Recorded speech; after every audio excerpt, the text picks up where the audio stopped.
We're gonna call it. Is he doing it anyway? Yeah. When you're out. Good, we would. Okay, we're gonna call this meeting to order. This is hopefully our last meeting of the committee. And what we hope to accomplish today is we're gonna listen to the outside organizations that are making requests.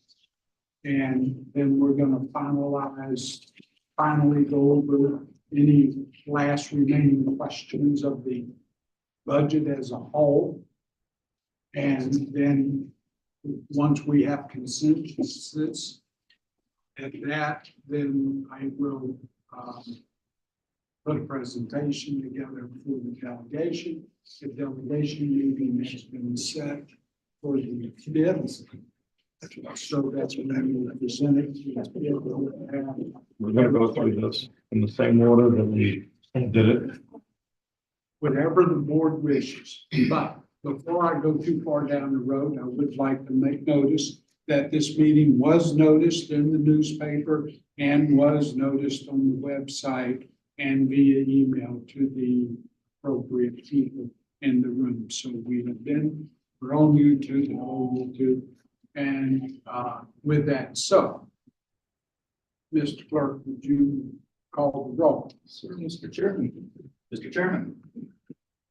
Mr. President. Mr. Vice Chair. I am present. Representative Bean. Present. And Representative Coker here. Harvey Bullion absent. Representative Hewitt absent and Representative O'Hare. Present. We have a quorum, let the record indicate. So with that, we're gonna go ahead and I'm gonna refinish what I was talking about. So as we finalize everything and get ready for it, then we'll be set for the budget recommendation on March 5th, which has also been advertised and noticed and everything appropriately. So that meeting will be 91A appropriately. So with that, I'd like to say, I would like to start out with on the outside services. We'd like to keep your presentation to about 5 minutes, and then we'll have 5 minutes of question and answer. So there would be a total of 10 minutes between the two questions and whatnot, so that we can move along, because I'd like to keep at least 2 hours if necessary to go over the rest of the budget. Okay? Everybody in agreement with that? If so, we'll go ahead and get started. Mr. Chairman, can I make a quick motion? Please. For the, just to accept the meeting minutes for January 31st. Absolutely. So we have the minutes for the 31st. We got a motion to accept as is. Yeah, second that. Okay. Aye. All those in favor? Aye. Passes. Anything else left out? That's it. Okay. So first off the bat will be UNH Co-op Extension. Please come up forward, have a seat. And tell us about your request. Yes, thank you. Good afternoon, everyone. My name is Jada Lindblom. I am a Community and Economic Development Field Specialist with UNH Cooperative Extension, based here in Laconia in the Belknap County office. I also serve as the County Office Administrator for our County Field Office. So we have requested this year $169,125. This is a very slight increase over what we did receive last year, which was $165,000. This request is largely to at least bring us a little bit closer to some of the consumer price index increases, although it certainly does not match up with that. But I would like to give you a little bit more information about what we've been up to. I think at this point, most of you are pretty familiar with Extension, which is awesome. But we have, we have some new things in the works that we've been doing this past year. I did distribute a county highlights sheet I would like to note that that currently is in draft form. I haven't received the final version from our headquarters yet, but I thought it was pertinent to share with you all today, just to flesh out what we've been up to. So as you probably already know, we have 5 different program areas at Extension that are represented to one extent or another here in the county. Food and agriculture, education, and 4-H youth development, and we do have a 4-H brochure there that we included. Natural resources, health and well-being, which includes nutrition and mental health, and community and economic development. Here in the Belknap County office, we just have 5 staff, currently 4 because we're in the process of hiring an agriculture specialist that will be focused on livestock production. So our staff are myself, we have Rachel Caro, who's our administrative assistant, who's in the audience today as well. Karen Deegan, who is our 4-H program manager, Kate Bruchakova, an extension teacher for the Nutrition Connections program. And we also receive support from Lindsay Watkins, who's based in Stratford County, who is a forestry specialist. So we, in this past year, engaged 250 volunteers, 253, for a total of 11,000 volunteer hours. We definitely rely hugely on volunteers to support all of these different program areas. Definitely like 4-H sees a lot of volunteers to put on the county fair, for instance. Nutrition Connections and working with schools and other centers in our area relies on volunteers a lot as well. I know there's some interest about how what we do is different than what else is provided in the county by other organizations or services. And I think the real bottom line to that is that we are focused on education. You know, we are really trying to link all of New Hampshire people to the resources of UNH across different departments at UNH. And we do that in a variety of ways. You know, there is a research component to what we do. We'd like to make data-informed decisions and allow others, whether it's municipalities or nonprofit organizations, to have the resources to do that as well. Our programmatic choices are really driven by needs assessments. We're really making sure that when we're working in communities, we're not reinventing the wheel. We're not doing something that maybe is already happening, but we are filling an important gap and identifying other stakeholders that we can partner with to create even something bigger and better along the way. Sometimes we're not the ones that are actually on the ground doing the programs that are in the areas that we work with, but we're providing the educational resources or serving as conveners to bring together different organizations who really do have the specialization and that on the ground power to get work done. They might already be doing the work, and it's about connecting people to make you know, to see bigger goals achieved in the county. An example of a partner we work with is the Belknap County Conservation District. A great example of how on the UNH side, we may provide some programmatic guidelines, some educational resources that are coming from the state level as well as the county level. And then the Conservation District actually goes forth with projects on the ground in the county. So we've done a lot of really cool interactions with them over the years. And I believe they'll be telling you a little bit more about some of those examples in their own presentation. So an example of how we serve as conveners, we often recognize that you know, there's so many awesome things going on in the county, a lot of different organizations and coalitions and community members that have similar goals and just want to see life really improved for constituents. But a lot of these efforts are volunteer led, and oftentimes people aren't coming together to share ideas and knowledge and think about how, if they work together, they might be able to apply for bigger grants. You know, they might be able to work together on a project so that it has bigger outcomes in the end. One example of that I'm currently involved with myself is a project that we've called DIRT, which is short for Developing Interconnections for Regional Trails. And we've been working with, at this point, about 30 different trails and outdoor recreation related nonprofits, community groups, and businesses in Belknap County and also in neighboring communities in Merrimack County to work on things like volunteer crew development, grant writing, and other shared needs. So another really lastly, big thing that we can provide from UNH, that's, I think, super important when we're looking at the local level, is we do provide a conduit to a lot of federal level programs and assistance that exist. One example is the Nutrition Connections program, which is fully grant funded. So that's actually not coming out of county funds, but it is still a service we're able to provide via our connections with UNH. And that's something that is happening across New Hampshire and across different states. Another example is USDA, Department of Agriculture. They do a lot of programs supporting outdoor recreation, agritourism, and of course, farming and agriculture. And one service that we can provide the county is working with community stakeholders and organizations to navigate some of those grant processes and bring a lot of those federal level programs to the local level. So I'll leave it at that for now, but I welcome any questions. The event we had a couple of months ago, and it was a great program. Thank you. I'm glad you were able to make it. Yeah. Any questions at this time? Not at this time. Questions about the request? Not at this time. Thank you. Thank you very much.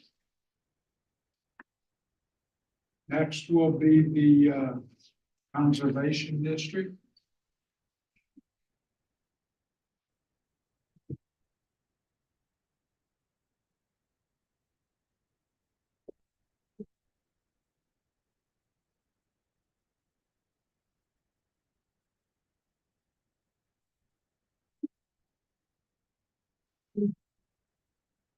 Hi, Started, we sure, thank you.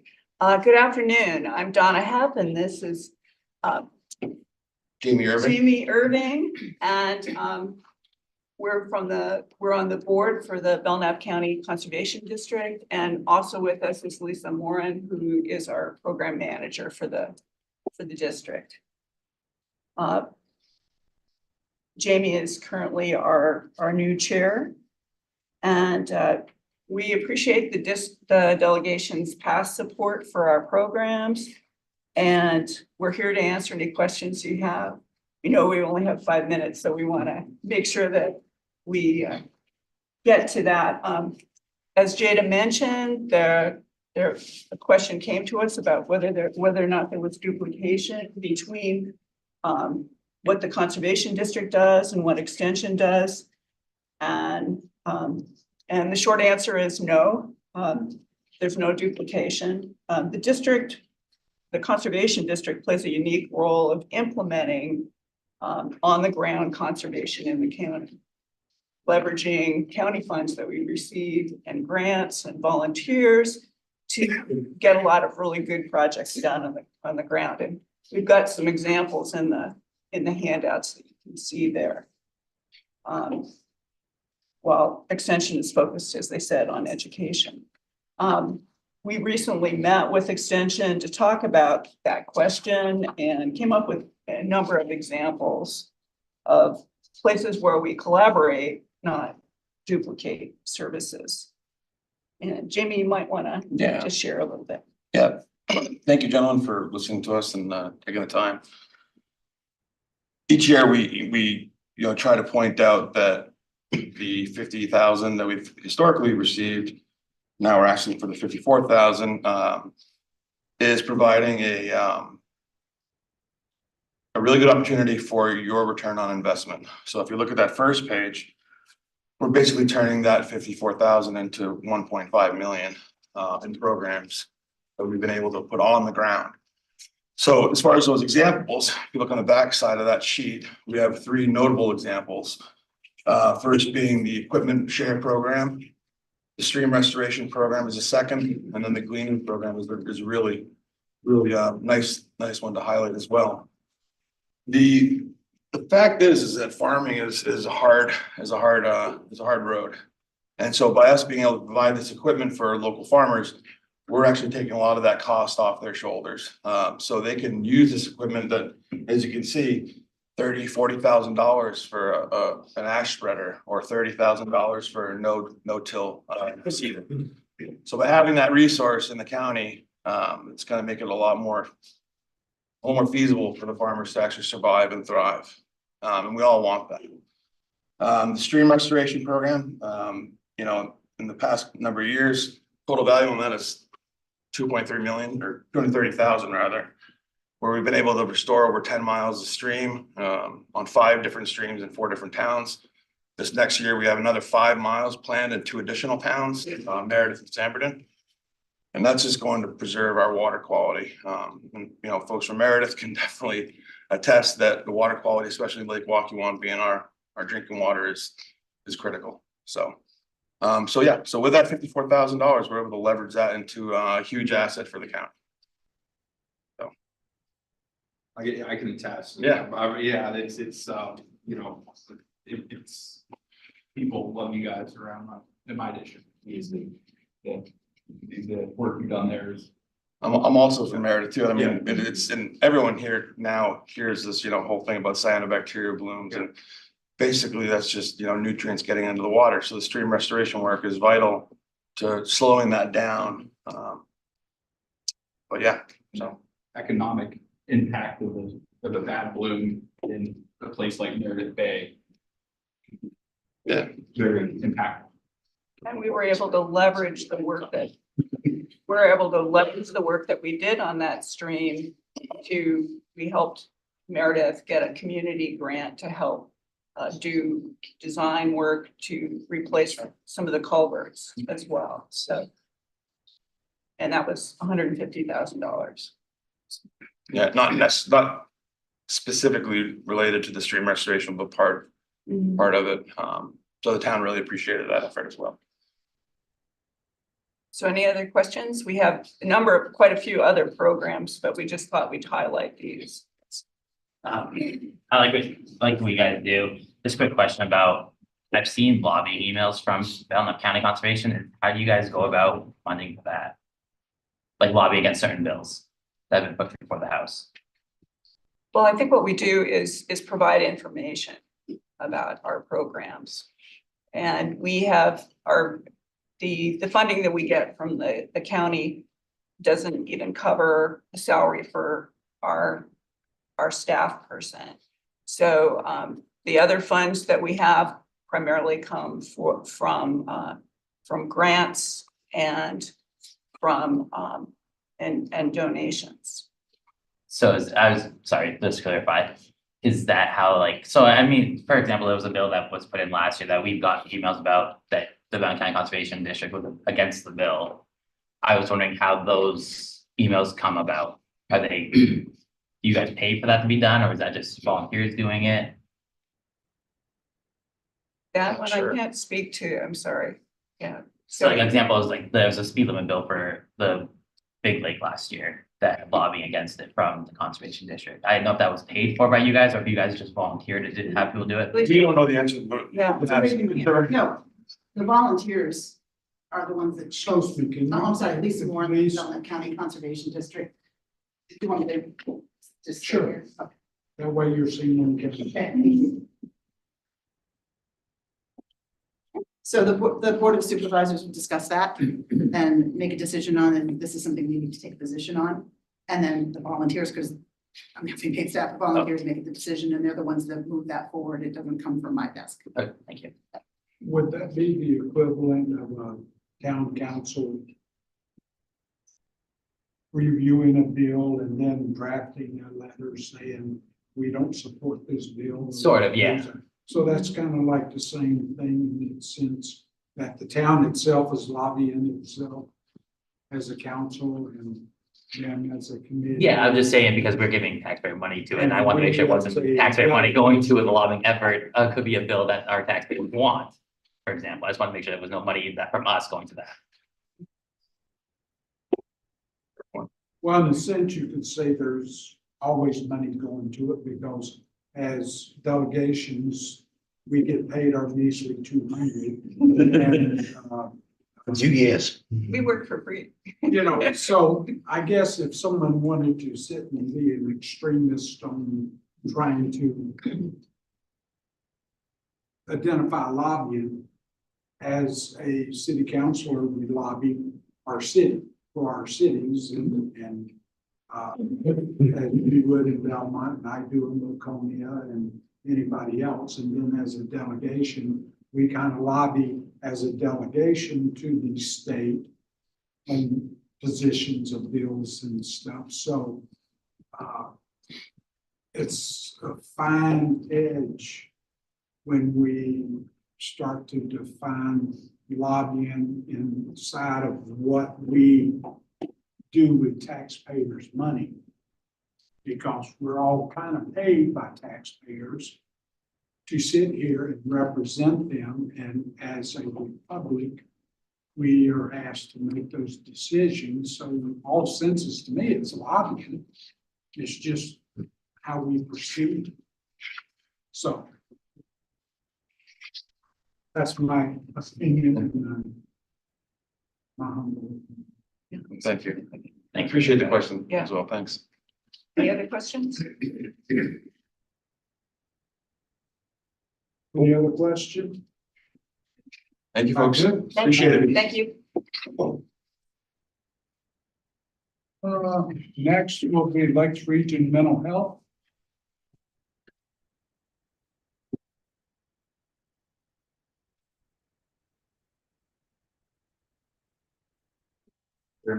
Yes, sir. So full disclosure, my wife works for the North Region Mental Health. So, she doesn't directly benefit from this, but I just like to make that put that on record. Thank you. Do you feel that that'll impact your decision-making process whatsoever? No. Good. Anybody else have any questions on that? No. There being none, you're good to go. Okay, great. We're happy to be here. I'm Christine Alvarez. I'm the Chief Operating Officer. Good afternoon. I'm Sunshine Fisk. I'm the Chief Financial Officer. So I know that we only have about 5 minutes, and I know that many of you probably know about our agency and the services that we provide. But I'll just give a really brief overview and then I'll pass it over to Sunshine. So we serve 24 towns. There are 10 community mental health centers in New Hampshire, and we are one of the 10. So we have 24 towns in our catchment area. We serve this county as well as Southern Grafton County, some towns there. We, over the past year, have served about 4,000 individuals. So that's a good number of individuals.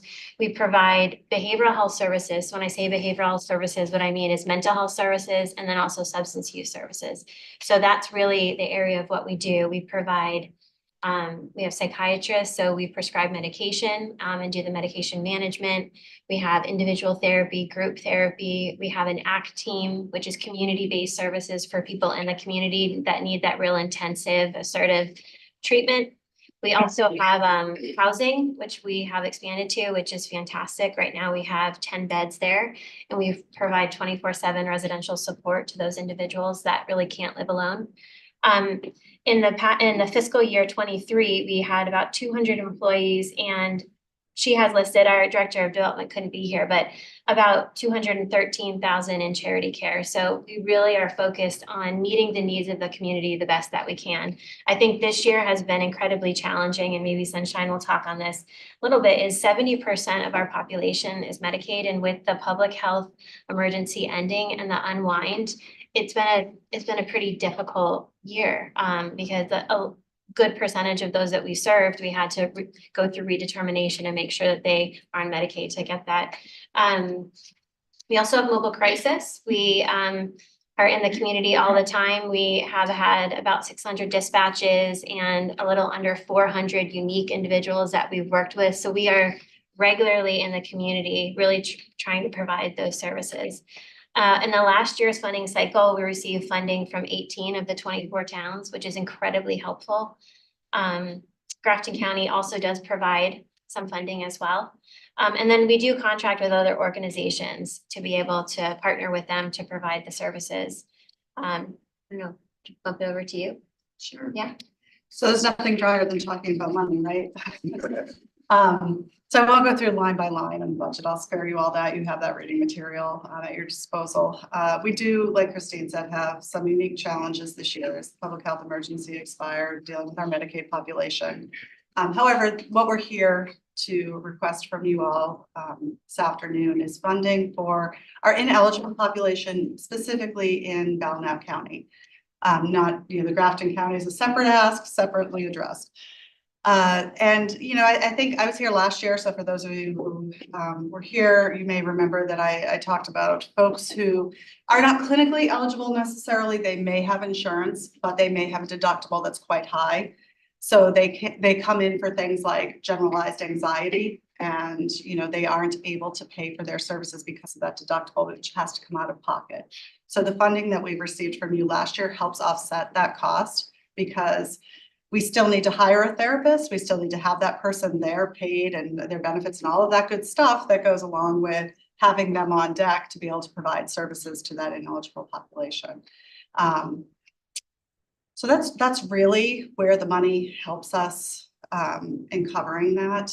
And we very much appreciated this year. We were able to sort of put more resources into that program so that we could serve more of those folks in the Belknap County that aren't necessarily that Medicaid population, although we have our challenges with that financially.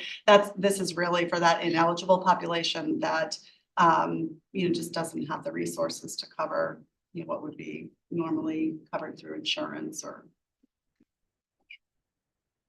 Any questions?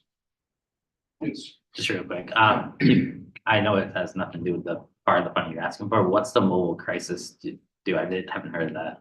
Oh, Yeah, so it was a statewide initiative, which is very exciting. And so what happens is, I don't know, have you heard of the access point?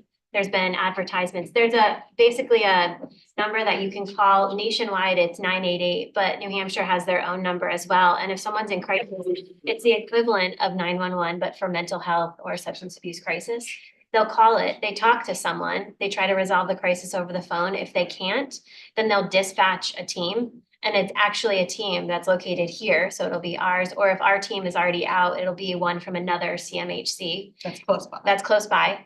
And the expectation is they respond within an hour and they try to resolve the crisis in the community. There's nationwide standards where what they're saying is when someone is having a mental health crisis, they really think that 75% of the time it can be resolved without going to the hospital. And oftentimes going to the hospital, one, it's very expensive.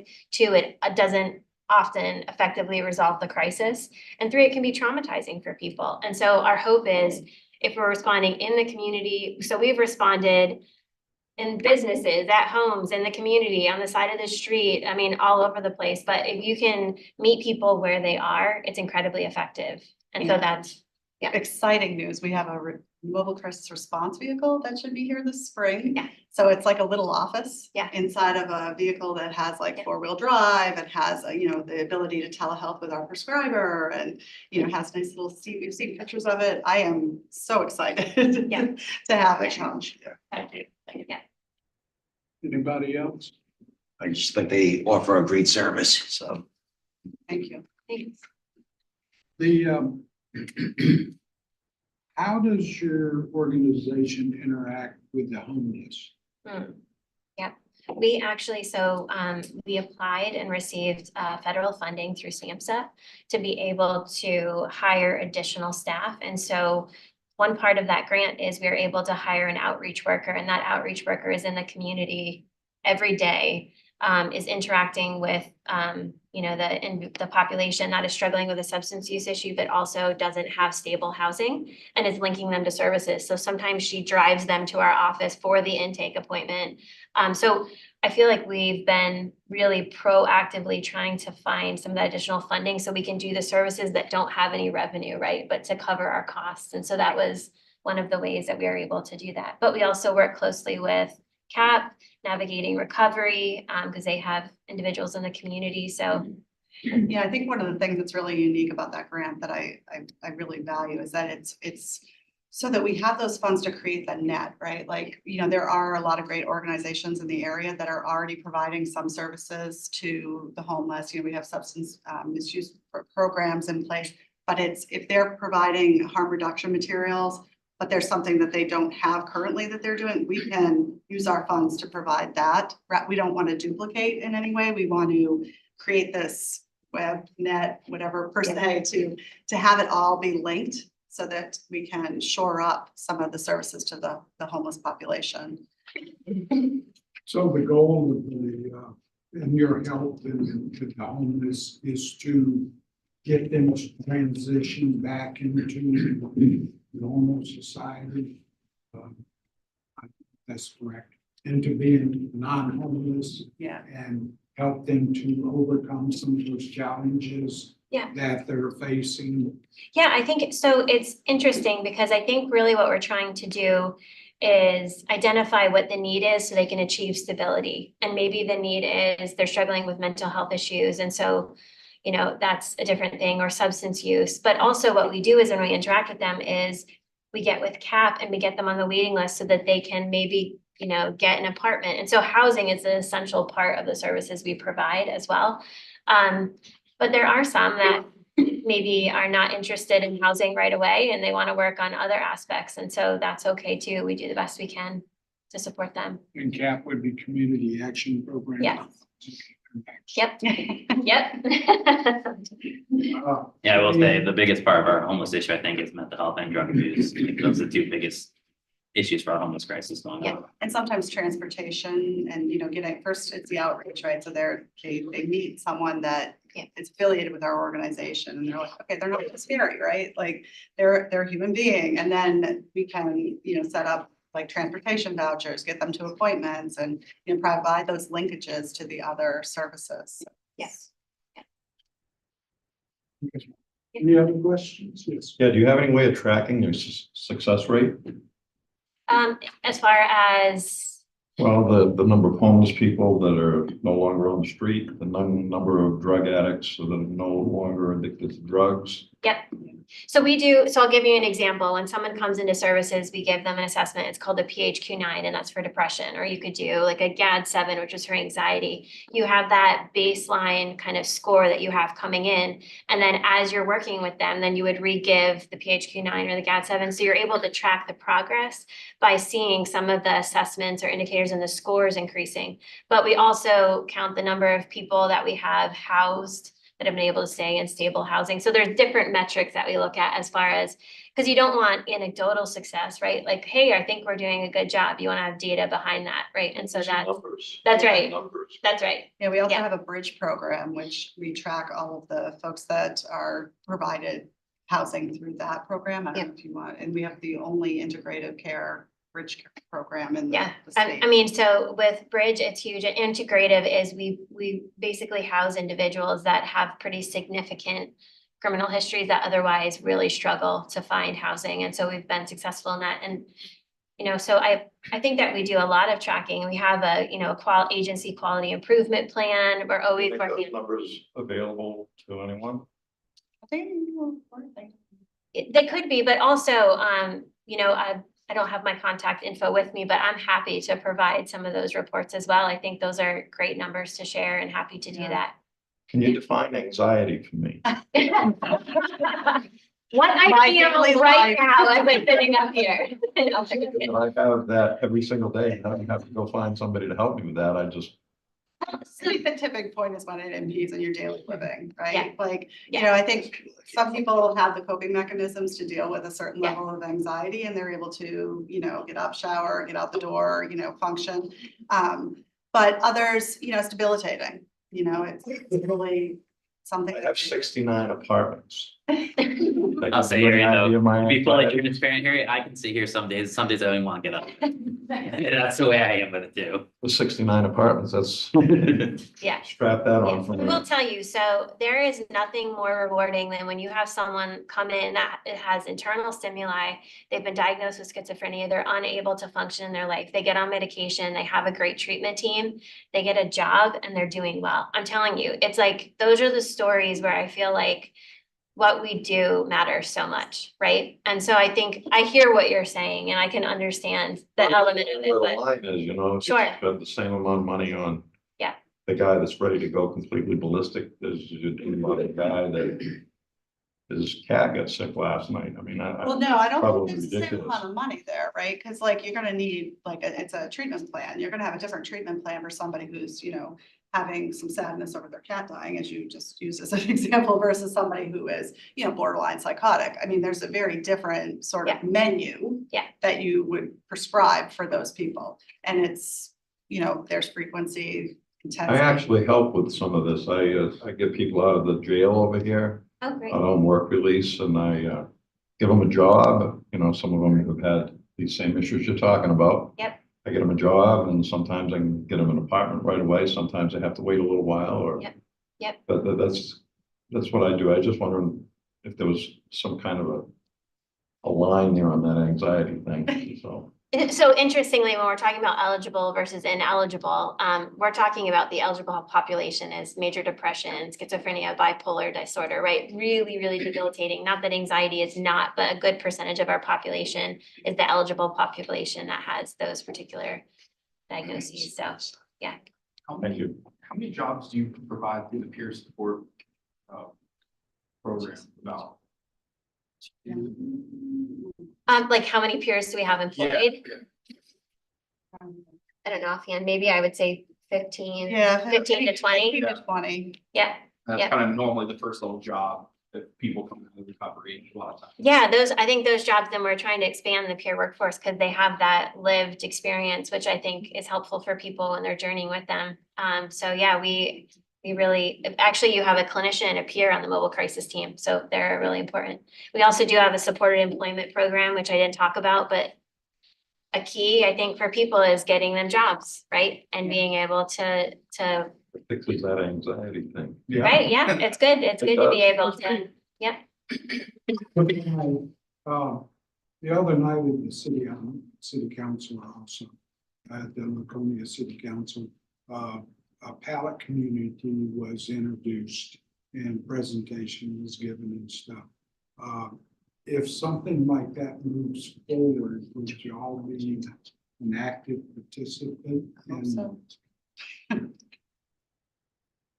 Did you read that article? no, which, It's to house. I was seeing this look of, I'm not quite sure what you're talking. yeah, I was thinking, I don't know what. And. Yeah. I did read the you article, Seem to yeah. know what I'm talking. Yeah, it's like a little mini village of pallet homes, tiny homes. Oh, really, yeah, For the homeless, and I believe there was going to be some staff. Supposed to be, some staffing, but transitional, where people on programs and stuff on a pathway of, not quite into apartments or something, but in between. And it gives them a place that is secured, and place they can have, showers and stuff like that, so they can, seek the help needed. It seems to me for their success, you guys would be the, I can't imagine that our outreach worker wouldn't be intimately Well, and I involved think with that that. transportation, with Yeah. our bus, Yeah. like just Yeah. getting people to appointments and whatnot. I mean, I think there's a lot of opportunities for us to Yeah. collaborate on that. So- no commitment. I was just curious. Yeah. If, I think it's great. Yeah. so, thank you. Yeah, Any thank other you. questions? Great, thanks. Thank you. Next up is, as they call it, ACT. Community Action Program.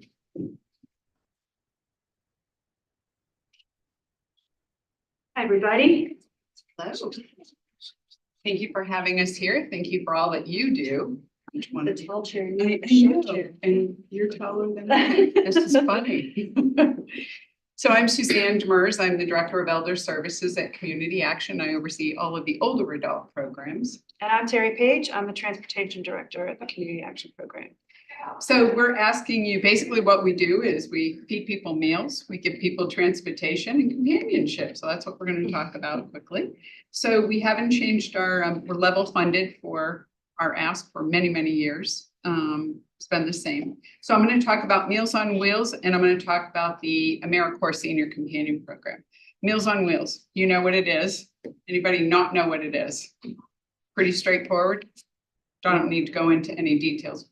Our drivers bring meals. I have 2 chefs in the kitchen now who prepare meals that are outstanding. When I first started 5.5 years ago, the food was food and we provided it, and it was what it was. Now I have 2 chefs who are listening to the surveys and changing the food to more of what they need. One of the things we did over the last year is looking at the nutrition and changing with a lower sodium diet. Now, do you think they like it? Not always, no. So I say salt it.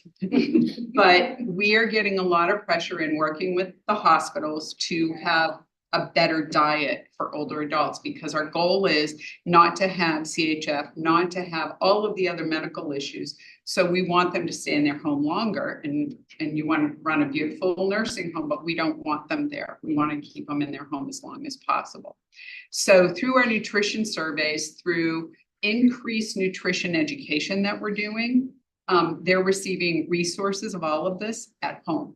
So it's helping them. The driver, it's more than just I'm dropping off the meal. It's that social isolation. If they didn't have the driver during COVID, some of them would have went crazy. Our surveys are just unbelievable. We don't duplicate our services. We are the only Meals on Wheels, unless you have Meals for Mom or one of the chef and they deliver. Have you tried any of those meals? Yeah, They're yummy. they're loaded with sodium. They're not nutritionally balanced. So they Yeah. taste good. excuse me, So they taste good. if you want to live on them, sure. And so, yeah, that there is the rub, right? That's food. In a microwave, yeah. And so that's difficult. So we are funded primarily with a state contract. It pays us $8.11 for the meal. You do know that for me to deliver that meal, it's not $8.11. So some months I'm living around $11.50 to $11.75. And during November and December, I was about $15 a meal. So raw food just decided to take a skyrocket. And I'm not buying filet mignon. My chef is not doing that. He's very strict about, what he's buying. So, so that's important. We're working with a lot of hospitals and partnering too. We're trying to leverage other funding. So we're not constantly knocking on your door. We're looking for a diversification of funds. We recently increased our suggested donation, because we can't ask for a donation from our participants, from $2 to $3. That hadn't been done in probably 20 years. So that was needed. So we're hoping. The average donation, when we average it all out, it's somewhere around 75 cents. So, because we have a lot of people who can't. We've scaled back. I've had to scale back because we've lost some funding. And so I've had to scale back from people getting 7 meals to 5 meals a day. I mean, a week, excuse me. Whoa. So, yeah. To 5 a week, whereas we used to give some of them 7 so they could have that on the weekend. So that's not a duplicated service. And the other program I'm going to talk about is the Senior Companion Program. No duplication of services there, but they basically, what we provide in that program is low-income companions that go into visitees' homes and provide companionship or respite for the caregiver. So imagine that person who has dementia and you're trying to take care of that person. Where are my keys? Where are my keys? Where are my keys? You need a break from that. And so that's what our caregivers come in and give that. No medical, it's just companionship. So they're playing Scrabble, they're playing card games. Believe it or not, people in dementia with stage 1 and 2, really great. I had a guy who used to play cribbage with, he beat me every time. And trust me, I tried really hard to win. So, and they provide transportation for people who are able to get out, go to doctor's appointments, they provide that as well. That is a federally funded program that requires match to it. It is not a duplicated service in Belknap County. My last thing is to invite you all to one of our senior centers, either Laconia, Tilton, or Alton, all beautiful centers, for our Champions Week in March. It is March 18th through the 22nd, and we do a great meal during that time. So I'm welcoming all of you. So that's my part. Any questions about my programs? Sorry. I'm impressed with them. I think you guys do a great job. Your Laconia, is that the one that's in downtown? now? Yes, we moved there 3 years ago during COVID time. Where is the Yeah. downtown then? Yeah. Yes, thank you. I have my operations manager with me, and she has just, her name is Heather, and we hired another Heather, who is, her husband's the fire chief of Laconia. And so she's overseeing that center now, and she's made a lot of really great changes. Yes, Where did you guys move to in Laconia?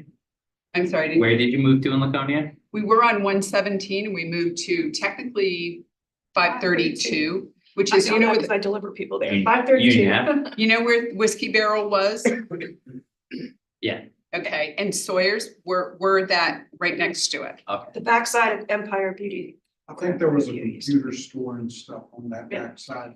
Yeah, it had been vacant for a long time. Kevin Sullivan, rest his soul, he sold us the building. He owned it with Bob Sawyer, just before Bob Sawyer Thank decided to get out. Yeah. So Community Action, I actually asked them to buy the building about 3 years ago because we needed to move more of our services that needed to be downtown and more parking spaces. So we moved the senior center. We have the homeless outreach program. Works with them. And then we have the area center that right next to Sawyer's, that used to be the bridal shop. So it's going back a couple. Could you expand upon your homeless portion of the Sure. program? Because I do not run that program, but I can speak about it. that's fine. And so as they were talking about how they partner together in the homeless program, we partner with them, Terry partners. So when you were talking about medication and how someone gets on medication, night and day. So we have participants that come into our senior center and we can tell when they've been getting their treatment and they're doing really well and when they're not, because when they're not, it's very difficult. And it makes it difficult for everyone else and they're not on, we've even had people not safe. So in our homeless program, we're rehoming people. And so we work with landlords to try to, who are wonderful and gracious, who are able to partner with us on getting people there. There's a new funding that came down that changes the way that we work with the people to give them longer case management, so that they're able to be more self-sufficient. Because if you just put them in an apartment, that doesn't solve the problem. You have to help with all the layers of everything so that they are productive. So they have a job, so they have a treatment plan. They have transportation. They have transportation. They're able to do all of those things and be successful. Sometimes it's scary to go from a homeless shelter or living out in the woods into an apartment. Did that answer your question? Yes, most. Okay. Do you want numbers I can't give you today, but I can So get them to you you? help them to stay on track Correct. if they want to stay on track, but need that extra guidance. So let me give you an to example. To do stuff like. 100%. A landlord would call our case management service and say, Mr. Jones is doing X, Y, and Z behavior. The trash is in the hallway. You've got to do something about this. So instead of the landlord evicting the tenant, what we would do is we would go and case management would work with that person and find out what it is, what's going on. It could be a med adjustment. It could be I had missed my appointment. It could be a trigger at work. It could be just a variety of things. And so they help work through that issue so that the person isn't evicted, because you don't want to start the cycle again. And they also, part of the funding that they recently received is again, an increase in outreach workers so that we have more people going out into the camps and meeting people where they are, as the folks said earlier from mental health. You know, that's really critical for most of these folks, is meeting them where they are so they can get to a different place. And I think that's a piece that has been really helpful for the team that we know that works so hard with folks, is getting out there and meeting them where they are so they can start working on stuff at their comfort level to get to a different place. So I'm just gonna say the reason why I asked these questions in particular, and Yes. they're asking for both Lakes Region Mental Health and you guys, is a lot of folks in the community don't understand all the different services that are being provided, and especially in trying to help the underhoused people to become housed again and back in being a viable person in society and stuff. And so that's where I was trying to, since it's on video, maybe get a chance to explain to everybody that these are the positive things that everybody's trying to do to help in it and not just ignore the fact that they're. Agreed. So And that was the whole point of my asking these kind of questions, was to enlighten. And it's pretty amazing how interconnected it is, because, you know, for us, for my program for transportation, we have several people now that we're transporting both for their appointments at the mental health center and to work. And they're folks who were previously not housed. Some of them are currently not housed, but they're going to work every single day. And many of them are over the age of 60. So they're not housed, they're over the age of 60, and we're taking them to work every day. And that's pretty amazing when you think about helping them create their stability where they're at.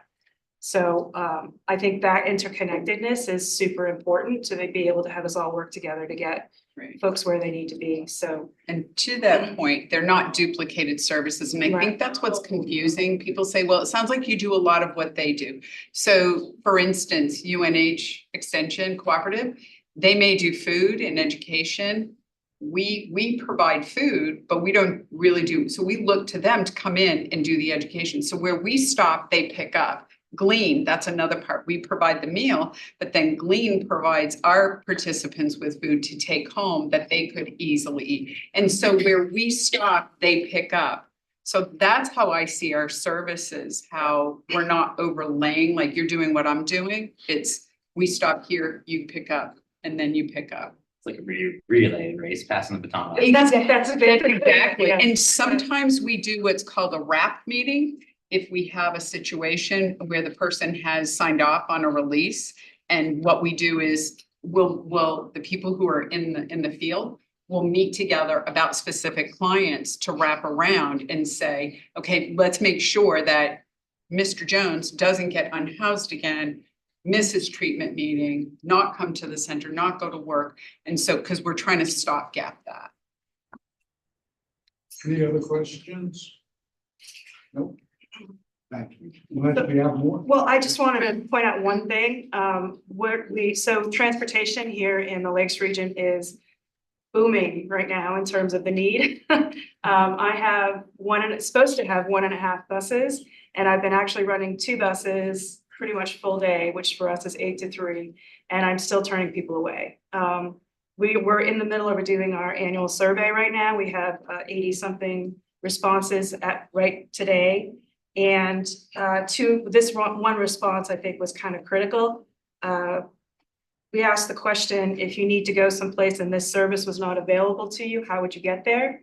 And the responses were 39% said that, or 39 of them, which is 46%, said that they would rely on a family or friend to get there. And 35 of them, which is 41%, said they just wouldn't go at all. And the appointments, the rides that we're giving them are to food, to medical appointments, to jobs, every now and then to a haircut or to get their hair done. But those are really critical community transportation pieces that they just wouldn't, 46% of them wouldn't be going to. So I really want to thank you guys so much for helping to support us to get your constituents where they need to go in the region and make sure that everybody's staying stable and staying in their homes. So thank you. Thank you. Hopefully I'll say this correctly. The next is CASA. CASA, yes, thank you. Put this here, some handouts for you.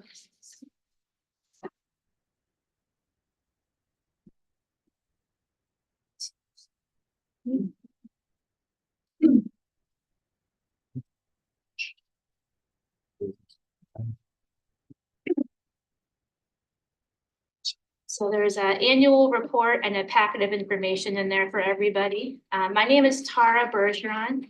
I'm the Development Associate at CASA, which is Court Appointed Special Advocates for New Hampshire. We help the children. the abused and neglected children of New Hampshire. That's where CASA comes in. We've been in New Hampshire since 1989. We are currently serving 107 children from Belknap County. What CASA does is, once DCYF identifies an abuse or neglect case, someone's made an anonymous tip, or a teacher or somebody in a kid's life has noticed something. They've alerted DCYF. DCYF does their investigation, says, yes, there's a problem here. Once DCYF makes that determination, they go to court. DCYF presents their case to the judge. The judge says, yes, I agree with you. This is an abuse or neglect case. A CASA is assigned. Our CASAs are all volunteers. We have over 600 throughout the state that are doing this work. They come from all walks of life. They're retired, they're working full-time, they're fresh out of college, they're grandparents who, just want to help. So our CASAs take on the case, and no matter how many kids are in a case, there's one CASA. So they could have a case with one child, they could have a case, we have one in Manchester right now with 9 children, and that's one CASA for all 9 kids. And our CASAs meet with the kids monthly. They get a full wraparound of what the kid needs, what the kid wants. They're up to date on how they're doing in school, how they're doing with their doctor's appointments. We had a case in Coos County that involved 4 children ranging from about 4 months old to 9 years, and none of them had seen a doctor. And the CASA came into the case, identified what these kids need, and helped them get the services that they needed. They only support the children. The parents have their own lawyers. They're doing whatever it is they need to do to get support, get treatments, get housing. Our CASAs check up on the parents, but they're not here to support the parents. They're here to support the best interests of the children. So whatever that best interest happens to be, they will make those recommendations to the court. The judges really listen to our CASA's recommendation because they know they're speaking for the kid. And at the end of the day, they're trying to do what's best for the kid. If the parents are doing everything right and reunification is on the table, that's what we hope for. If the parents are not meeting treatment plans, if they're still using, if they're still just not fixing whatever it is that they've been recommended to fix, other options are presented after a few months of the case proceeding. I'm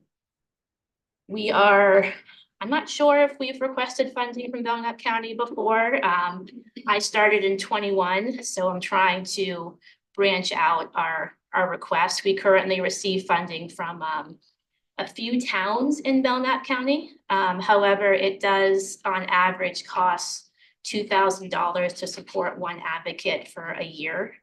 And there are currently 38 advocates from Belknap County. So we're requesting funding to offset some of the additional support that we can give to these advocates for recruitment and training and support throughout their cases. Any questions that I can do right now? Any questions?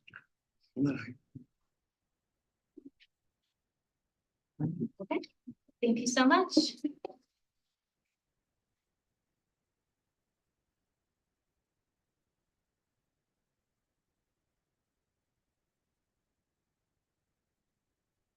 So are there any overall for outside agencies? Before I move on? We'll go over that, John, at the end of the final budget review. Well, can we do the budget review as we did it here? Start with the sheriff's department, I think it was, and then the nursing home, and work our way back down through. Yep. We can work with those that are here present, and that way we can get them out of here. And then move on because I don't see nursing in here, so she's probably. Yeah, she is, she's hiding over in the corner there. So I do apologize. So whatever the board wishes is fine by me. You want to start with the sheriff? I don't know, I forgot order did we the do it in? sequence. Yeah, If you start at the top, you haven't voted on anything. Yeah, Right. we just start all the way down. Well, we're not gonna vote, we're gonna have a consensus. No, we have to have a vote. yeah, we have to have a vote. We have to have a vote for the end of this meeting. We do? Yes, Yeah. we have to have a vote to bring it On the to overall, the yeah. full delegation. Okay. Bring it forward much better. So far, everything's just been listed as a general consensus amongst you. In the end, you have to decide if this is gonna be your recommendation to the full delegation or not. So can All we right, just so go we're not gonna department? go line by line. I'm just gonna go Department. and start from the top. And if there's no questions, I'm gonna quickly move through these. Okay. Yeah. County convention. You I'll move- wanna make a so I make a recommendation? motion to recommend the- $100 a meeting? Was that $5,900? Yes. $5,900 for the county convention. I'll make that motion. I'm gonna move on. Oh, you gotta make the motion and vote each, right, each department by You can vote the department? bottom line. Okay, we vote. All right, vote on, all right, we're good then. All We'll vote the bottom line. right, perfect. Okay. County attorneys. Did you have any changes you needed to make, or you good? No, good, thank you. There's gonna be. I thought you did in there. Just making sure. There's gonna be one. I was here in case you had any questions, but no, I'm fine. So that request is $1,255,025. Okay, Well, your general consensus so far is 1,255,025. right, That's not the request, but just, Yeah, we right, that's took the it down to consensus. request. yeah, It's slightly more. unless you have something you want to change or you need more information. That is slightly more. Yeah, more, sorry, I read it than what backwards. was Requested by. Very. That was healthcare issues. and what. Okay, county administration. County administration. We ended up at 469,148. And No the more to request offer. was 475,098, so we brought it in under. Information technology, where's Bruce? He said you back 5 minutes. Yeah. phone. Okay. I'm gonna skip over information technology and, because he's our Yeah. IT person of knowledge, so. Finance office. Request, nope. What we've so far came up was 353,175 on a request of 355,980.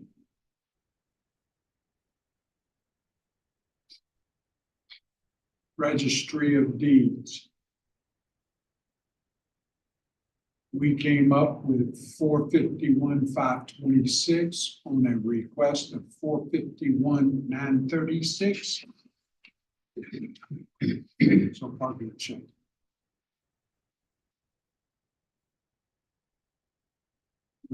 County maintenance. Oh, Mr. Ward's is back. I'm gonna move back up to No, you don't have to. We skipped IT because you weren't. Oh.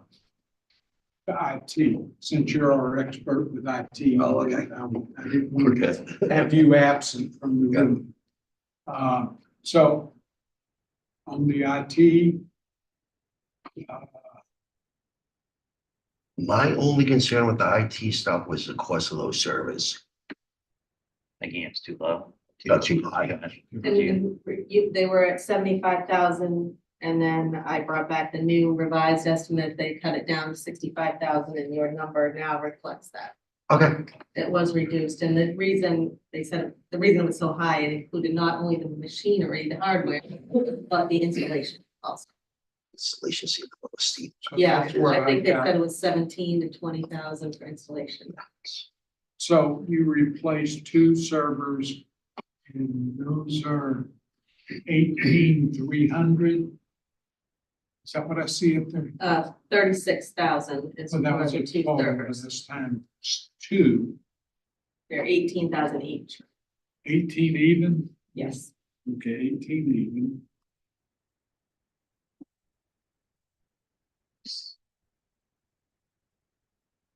And then Quick question in regards to that. Did you try to get quotes from any other service providers? No, but we will put it out to bid. We always put them out to bid. Right now, it's just to get a budget number. Okay. 4,200.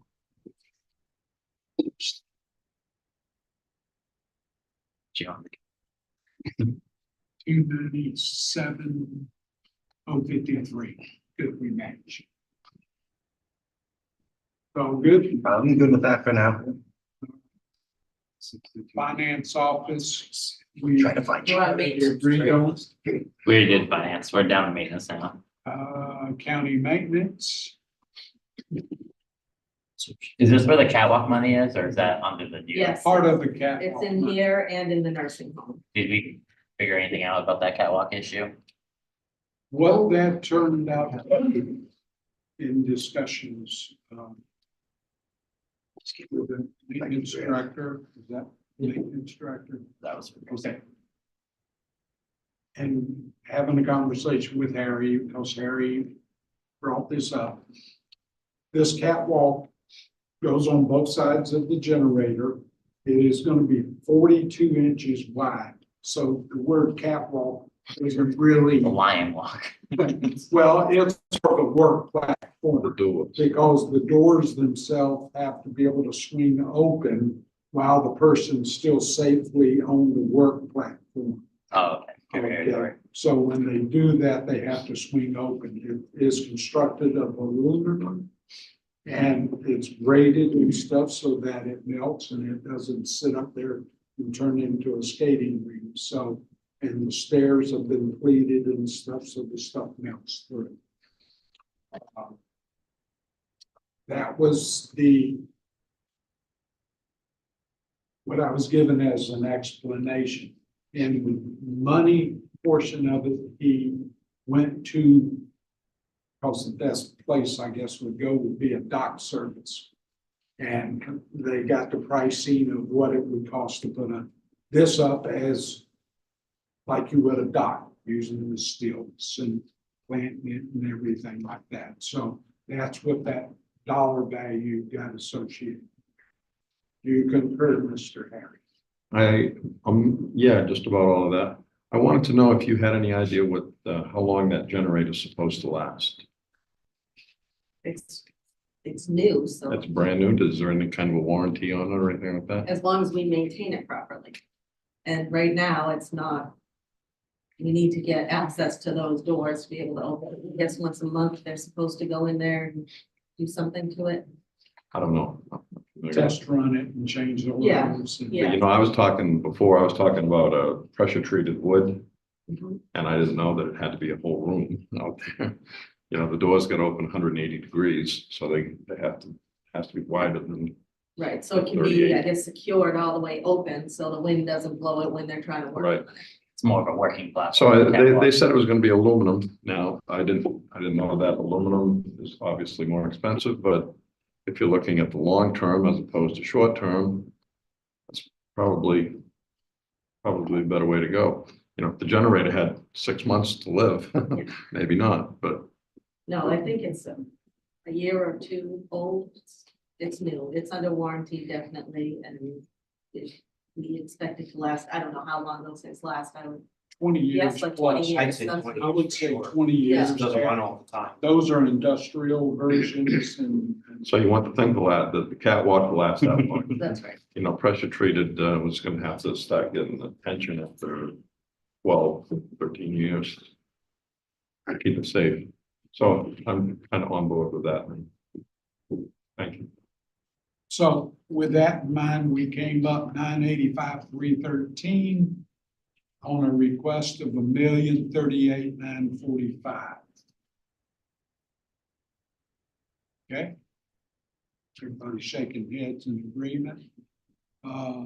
Unanticipated, we were gonna come back to this. The request is for 450,000. And Some of that unanticipated was supposed to cover unanticipated increases in the labor line. If my memory serves me The nursing and the nursing For home. for the nursing, nursing. nurses, right, if we are able to recruit nurses miraculously, hopefully, we don't have the money in the nursing home budget for it. So if we are able to fill positions all of a sudden, the commissioner's thought was put the money here where it can't be spent without your permission. We would have to, you would have to authorize a transfer into the nursing home so that this money could be spent. I have a question real quick, so. Yes. go ahead. If we are able to hire more staff, wouldn't that lower our contract in nursing? So wouldn't we have money coming from that? Absolutely. It So would lower that if we're able to. can we, Now, remember, Yeah, I know. if my memory serves me correct and help me if I drift offline, there was about 22 people short. Theoretical. Well, it's not really, it's more than theoretical. Right, Okay, really. it's 22 roughly. So there's 22 people Thank you. between full-time and part-time. Okay, but realistically, those 22 people are not budgeted because they're not open recs. And currently, what was done in the nursing services budget, if I picked the right one, was the only thing is the current, which they're level loaded, and then if anything was opened, it would cover replacements.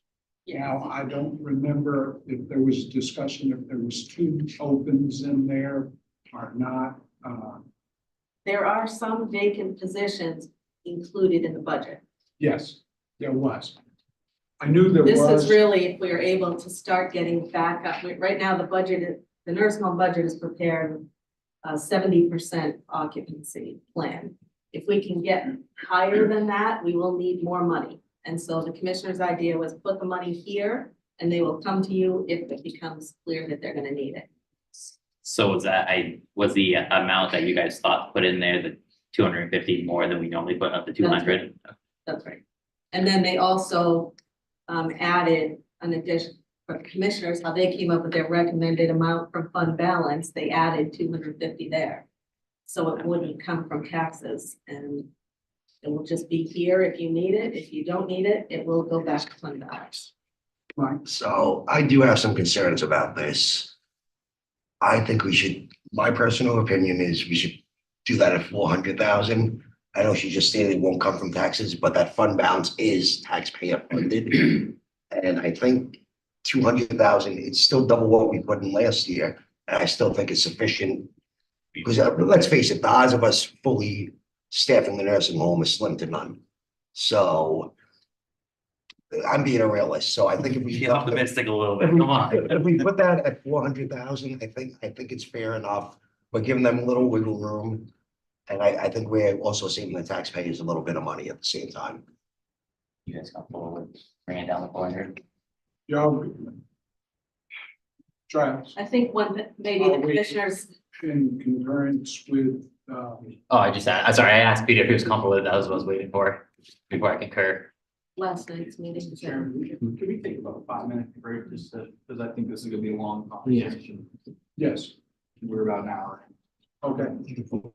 Request has been made for a 5-minute Um, recess.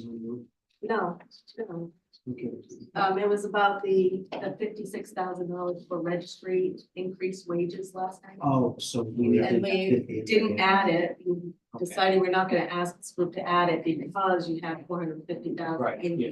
here. So order recess. Okay, I don't think we should be. I want to say it's 50 grand spot. She has to do 50 grand spot. yeah.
Mhm. Will bring us back out of recess, and we were discussing unanticipated expenditures. So we'll continue down that path. Please. Commissioner Spano, you had said something about the other night, you was talking about adding money and decided not to because you figured you had enough of this. Yes, in Could you fact, elaborate? Director Richardson is here. Shelley, could you just come up and explain the request from last night? And what the commissioners decided on? Last evening, I had asked for an increase in our registry wages, which is for nurses that work kind of on call or temporary. They don't work full time. They need to do a commitment to the facility. We used to, in our prime, run about 45 registry nurses. Now we're down to about 13. We noticed that one of the issues is when we have somebody come in for an interview and we tell them about the wages that we have for them, our wages are low for somebody. So we had increased an RN to go to $42, an LPN to go to $38, and an LNA to go to 25. We haven't increased our wages since 2021 for that particular category. The hope is that we can get some people that might make the jump to come to our facility, try it, maybe say, oh, this is good, want to go to seek out a full-time job. It would decrease registry, and it would help with continuity of having our own staff like we did before, because we used to, before pre-COVID, we used to have 45 people that work for us. And then when COVID, they no longer could work two places. They could only stay at one facility. The hope is if we get them, they like it, they might go into a full-time position and we can grow our census. So what line would that?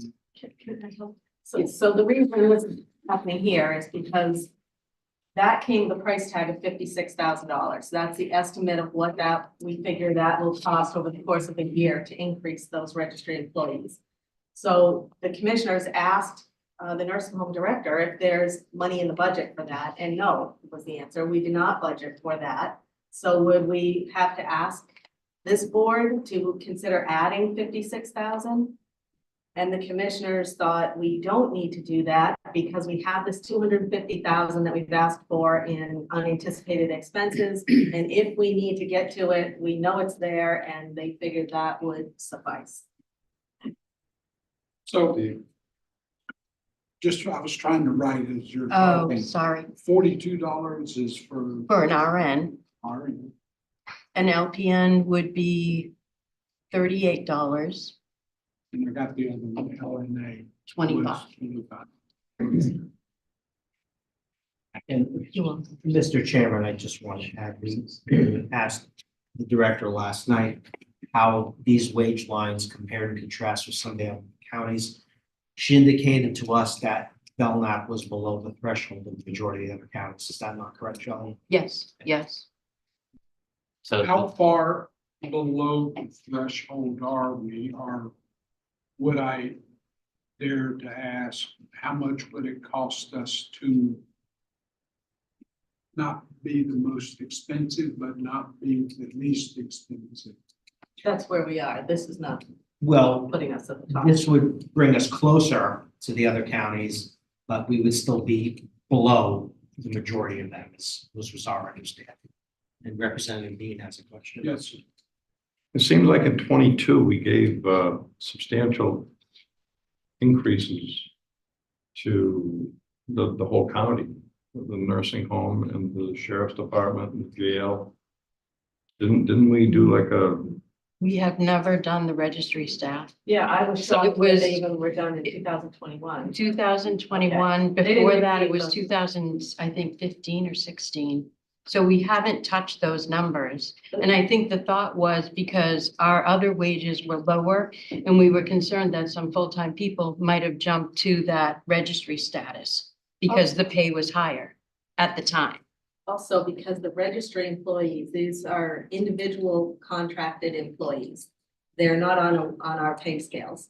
They're not, so when we had that compensation study, they were not included in it. We did not look at them and intentionally kept them low because just like Shelley Yeah. said, because we didn't want our full-time people to leave and go to registry. That's fine. They Right. don't get any benefits, they don't get holiday, they don't get, Now, the registry, help me to understand this. We have our nurses and whatnot that are employed by the county. Then you have something called a registry nurse or people. But then you have contract. yes, All three are separate groups. yes. Okay, all right. So as the registry people are kind of semi-county employees, but not contract. That's Yeah. right.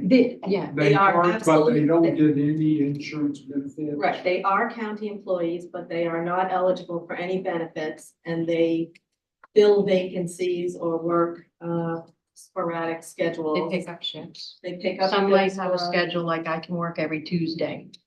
And they'll do that, they'll work every day, but the pay is usually higher because they get pay in lieu of benefits. Okay, and that's that 42, 35, 45 is registry people's income. They all get the same pay, yep.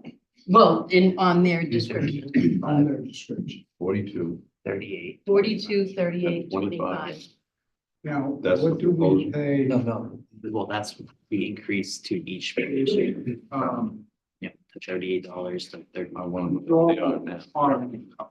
I know we, like, on this one. So a 20 to starting, 25. it would be a starting RN There you go. would be $37.52. With benefits and holiday time and your clothing allowance and all that. An LPN would start at $32.47 How do you know? and an LNA would start at $18.20.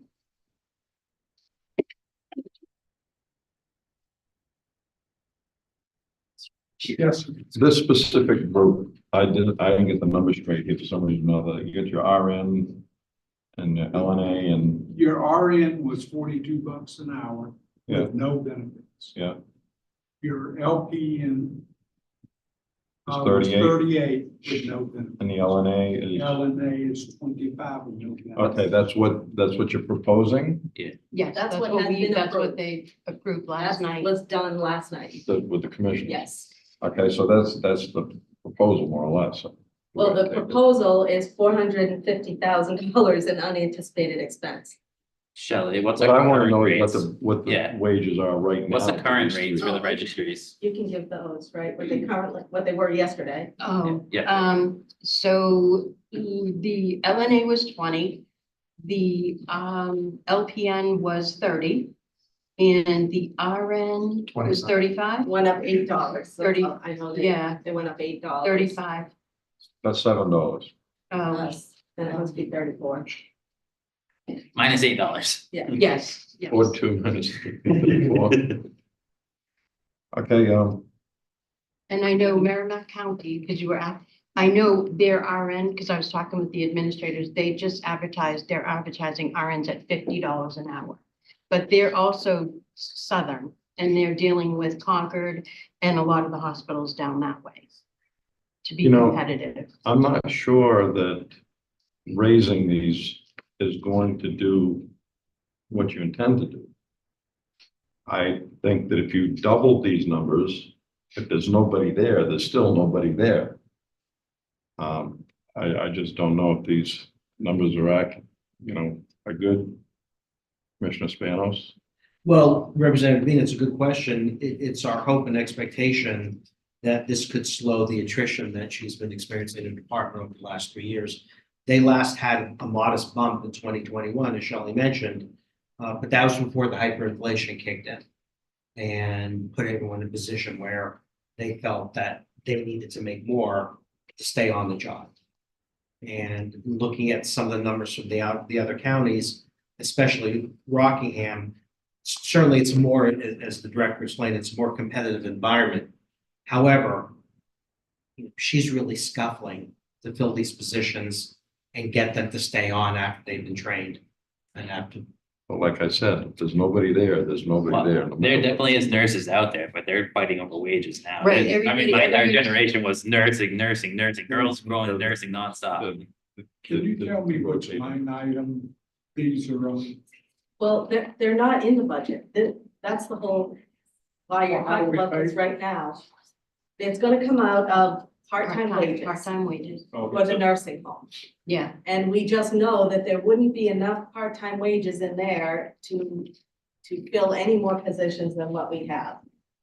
And there wouldn't be enough to give this $56,000 if we are able to attract many more people. So the commissioners know it might not work. Maybe we're not gonna attract more. It's a hope, it's the best effort, and that's why they did not decide to ask you for more money. They decided, leave what we have here, and if it turns out that we're able to find these nurses and we're able to attract them, then we come back to you and ask to transfer the money over to the nursing home so that it can be spent. But for now, it would just sit here and be there so that you wouldn't need a supplemental appropriation in the off chance that we are able to recruit. And Mr. Chairman, it came up in our discussions last night that it may not have the intended result. That is ultimately to increase revenue at the nursing home by filling more beds. But we felt based on the numbers from the nursing home and with this line item at 450, we had that flexibility to do it and hope for a good outcome. And again, what I could have gone both ways on it when we voted, but when I found out what Rockingham was paying, I decided it would be best to get us more in line and give us a more competitive advantage as far as competing with the same pool of talent throughout the state, not just in the South, not just here in Belknap. Right, it is one of the common things when we interview people and they say, nice place, you have good staffing, but your rates are too low. So that's what we hear, and that's why I brought it forward to see, it's been a while since we did move that group of people up. Could we look at increasing our wages? Well, all right. I've got an ad here in the paper. I took a picture of it. For an RN, it's 35.79 to 59.43. So I'm assuming that range is based on experience. Mhm. And then we have an LPN for 31.82 to 47.60. So it'd be the same thing there. And then the 20.31 to 35.12.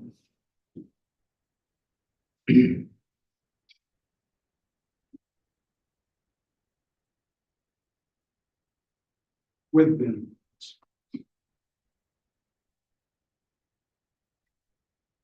Why wouldn't we? I guess why wouldn't we put it on the part-time if that's what you're looking at? And have it in the budget? It is I really guess I there. don't understand that versus, Because last night, the Board of Commissioners decided to increase those wage rates. And then the next question was, where is that gonna come from in the budget? And the answer was, let's leave well enough alone. It will come out of part-time nursing wages. If we get to July, August, and all of a sudden, we're able to hire more people, meaning this has been successful, we'd also look at, are we saving money now? Because this should save us from having to hire contracted temporary nurses.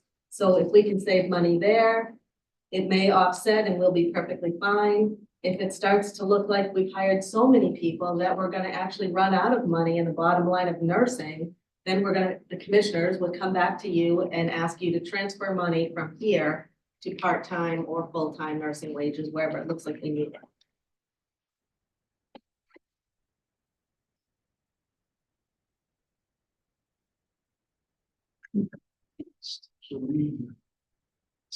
So on a normal year, the anticipated expenses.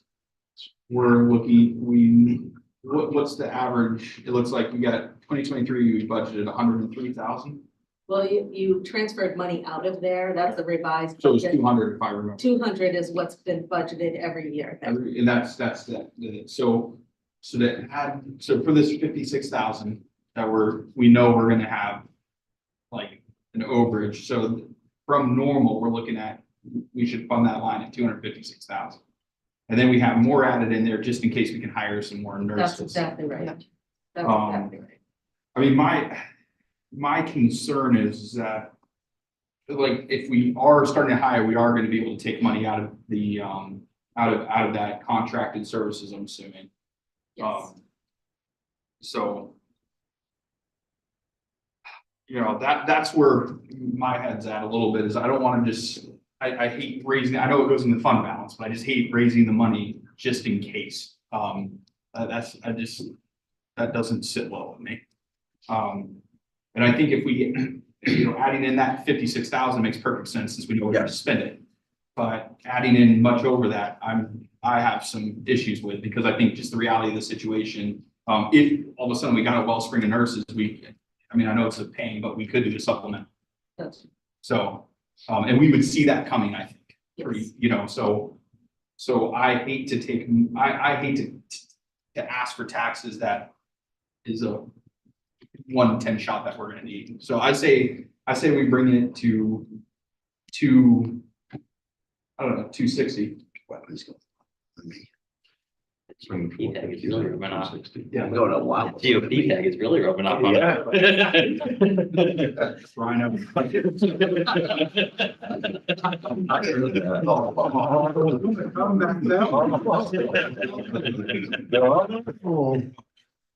I'm still comfortable with my 400, but. 260, now let me understand the makeup of the 260. The last budget was 104. Well, that we took money out. Yeah. It was really It was 200,000. It was. And we took 200. out what? You transferred money out and that changed that revised budget. Okay. So, all right, so we usually start at 200. And then you're gonna add the 60K, 60K to that. So I think we should either do one of two things. I think we should either keep it, just do 200 on this line and add the 56 into part-time. Unless there's a huge reason not to do that. Or we do this. I mean, I like kind of. The question I would have is, because I'm leaning, that's why I kept asking that question. Do we just throw it into the part-time number and be, be done with it?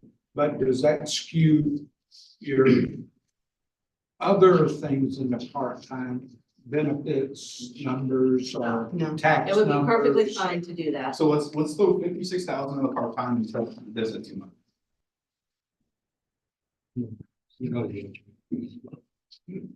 I think that just makes the most sense. And it's straightforward, done, you don't have to ask, and if, And we're not hiding why we do it. no, and if, It's there. and if we think that this is a good solution, then I think we should do it. And that way it's monitored, and if it's not used by the next budget cycle, Yeah, then we know. that group would be able to, whoever they are, would be able to see that difference between the actual and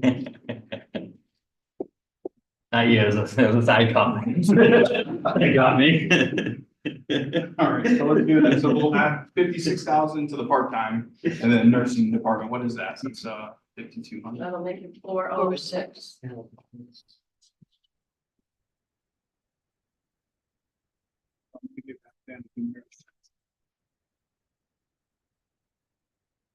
that was in nursing. Yeah, what was that? services. Yes.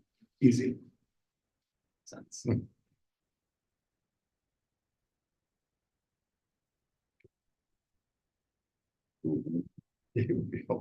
And that part-time was 350, and we're gonna change that to 406.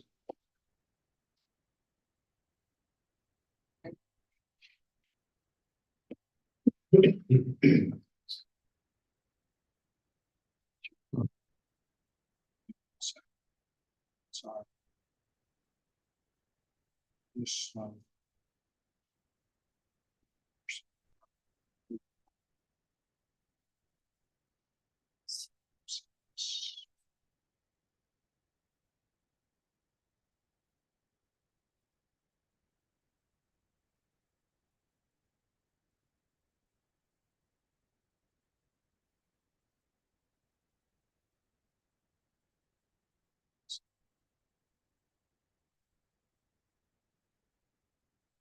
Easier too, because if we do have to go to that supplemental, it'll be much clearer that the revenue is probably gonna pick up. So I think that'll make it a lot. 200. 200.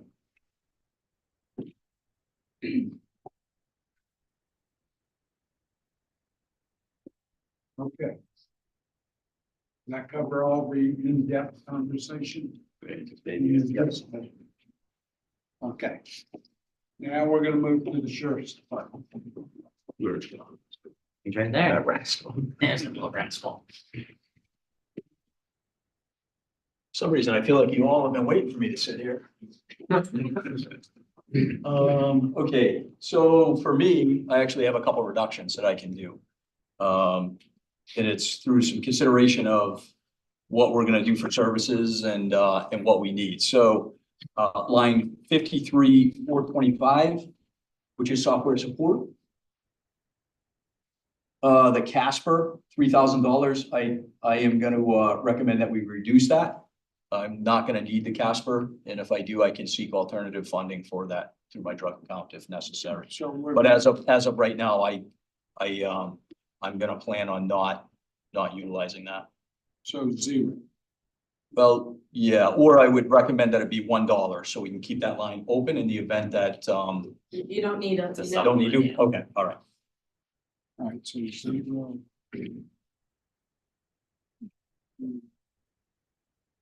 All right, so that's gonna give software support of 46,298. Yes. Okay, it corrected itself in the program. Thank you. And then line 54, 425. Should be tower rental fees. As I said at my last hearing, that I'm working with the tower companies trying to come up with contracts. So I got one contract back that it's not signed yet. I'll be bringing that hopefully before the commissioners at the next commissioners meeting.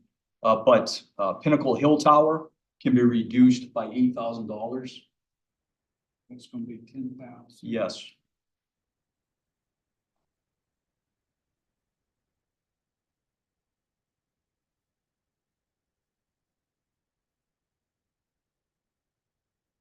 And then the next one is, oh, 66,800, is that what we see up Yes. there? This was itself correct. Okay, and then line 55, 600, dues and subscriptions. I'm gonna discontinue the 675 for IACP.net. We can zero that out.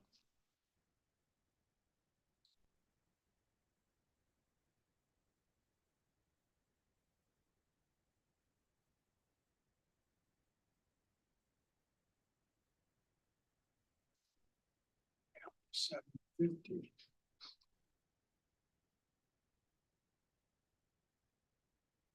Wait a minute, I have a problem there. It's 950. I was gonna quickly add those up, and that wasn't 750, 950 makes sense. Okay, And then line 56, 680, new equipment. I'm looking at desks and chairs and reducing that to 2,500. My chief deputy seems to think that he can get some good deals on furniture. He's a bargain shopper. And then that's all I'm offering up. so desks and chairs was 21. Well, we wanted to do more training. I can't. Brings that down to 8,000. Now, again, I'm still working, and I want to put this out there. I am still working with the tower companies trying to come up with more contracts because again, it's at their level right now. I'm waiting for them to respond back. And at the full delegation meeting, unless there's another committee meeting here, but at the full delegation meeting, I'm hopeful that I may have some more reductions in that line involving tower rentals, but I can't guarantee that. Is that the two $18,000 ones that are still left? Yes. No, there's 118,000. He dropped $8,000 off, right? Yeah, he dropped $8,000 Yeah, off. still one two of them more, to get three the- more, get the 18. contract. Yeah, so Hemlock Hill will definitely be 18,000. I've received that contract, so that's gonna be definitely that. It's Gilman Hill, which I'm still waiting to see what that's gonna be. Prospect Mountain, right now, I have no idea what that is. That was again, an estimation based on the conversations with other tower companies. So Prospect Mountain could be, I think that one might be a reduction, but I'm not 100% sure. So I got two that may go down still. Yes. Thank you. Potentially, yep, but I don't want to guarantee that, I don't want to do any false Yeah, hopes, no. so, and I don't want to definitely sell myself short on that area, because it's an important thing. But that is definitely a line that showed a great increase, and I know that you people are percentage people, so seeing that percentage, that's a big chunk of the percentage of my budget. As well as the insurance. Sure, Frank, can I just ask you a question? I have a couple people. The Hummer. Yeah, How much does it cost to maintain a month? What's the purpose of having it? so the Hummer was it was a government surplus vehicle. Yeah. We received 1 out of 3 that came to the county area. It cost, I believe we spent maybe $500 last year on the general overall maintenance on it. That include inspections, oil change, fuel, like predominantly it can be used to go to tower tops and things like that. So areas where we would not normally want to bring a cruiser. But wouldn't necessarily want to walk up either. It's used for any times that we have any significant incident, so serious snowfall, flooding areas, things like that. It's designed to go through that. It's also a good public relation tool. So I use it specifically or a lot more times as a public relation tool, and it's absolutely awesome. So it costs the county very little to keep it and maintain it. And I've actually had offers of other departments to give us, but Commissioner Waring, as we talked about before, last year, parking was always a problem, so I haven't pursued that. But it has a public safety function. Sure, Not just for- absolutely. Okay, yeah. that's Yeah, what- so Yeah. again, going to mountaintops and all that, it can be kind of tough terrain.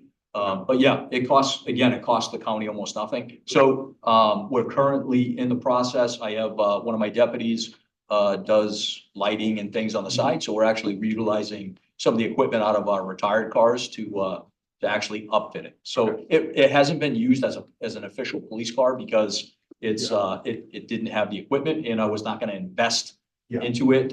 So we're trying to keep the cost as low as possible because it's not part of the normal everyday fleet. It's a specialty vehicle. But it was like flooding or something and you had to, you wanted to get somewhere. Yeah, we could most certainly use that. And I would prefer to use that than our brand new, Okay. SUV. Okay, So I'm satisfied. and just so you know, it's a 1985 AMC Hummer. Okay. So that thing runs great and we have literally no problems with it. Okay, thank you. That's really good. Yeah, they're pretty decent. I don't, Special ops team. yes.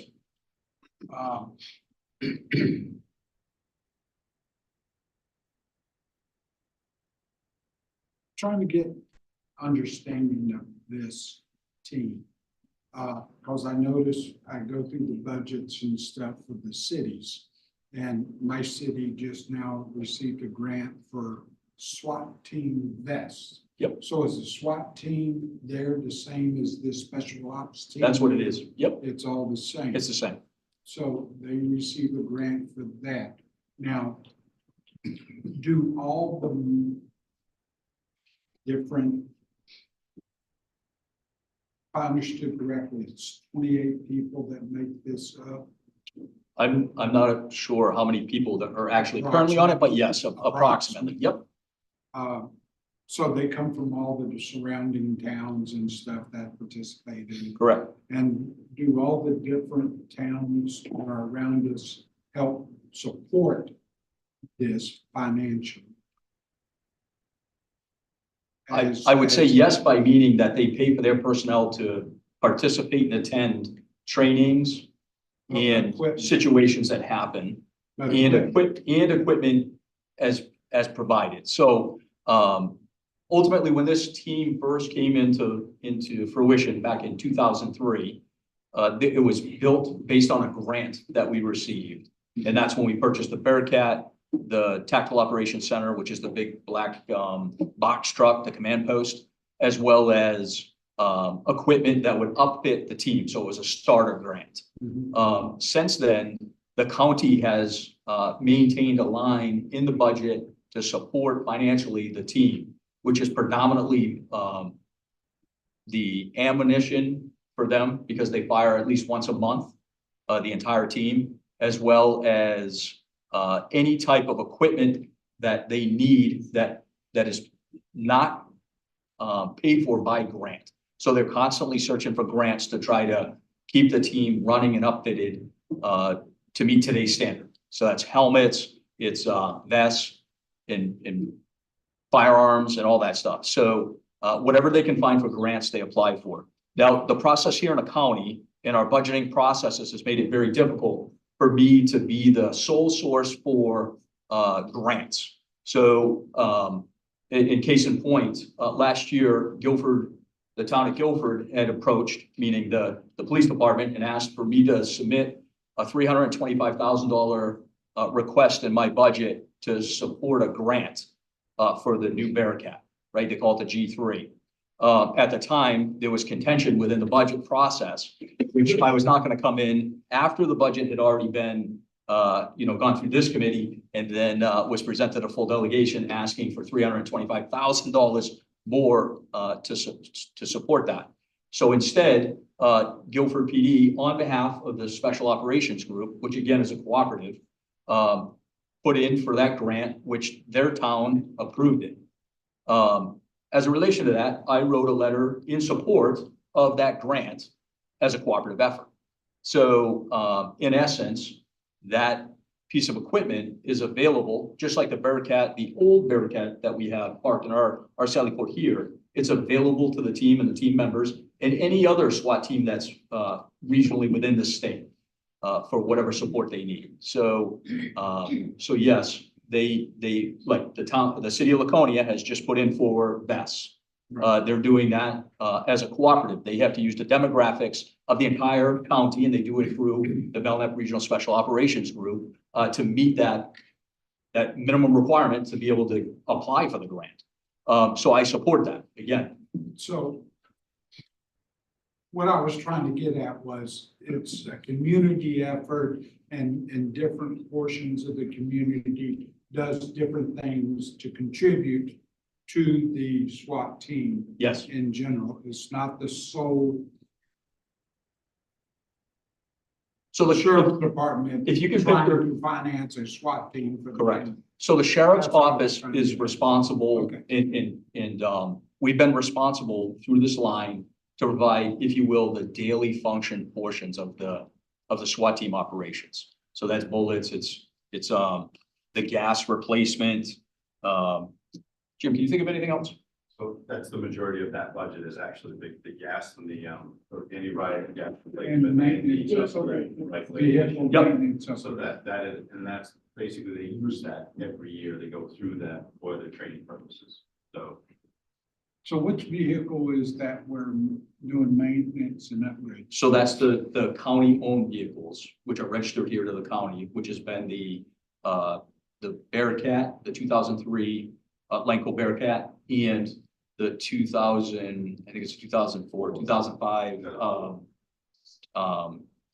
Chevy box truck. So that's our command post.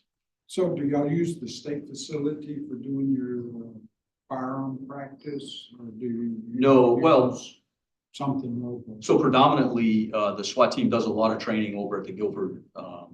Sportsman's Club. Nope, they do it right at the dump. They have a range right down there. They go to SIG Academy and they go, there's various places that they go. Thank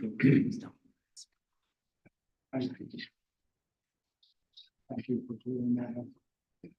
I was on the Zoom, I didn't get a chance to hear this exchange as well.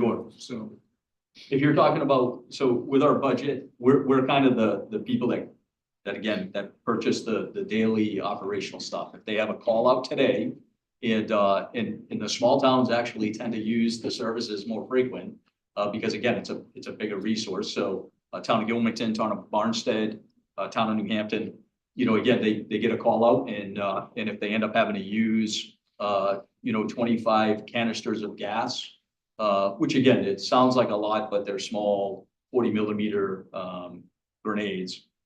Those cost money to replace, and we would be that place where we would replace them for them. So again, it's a cooperative. okay. Thank you.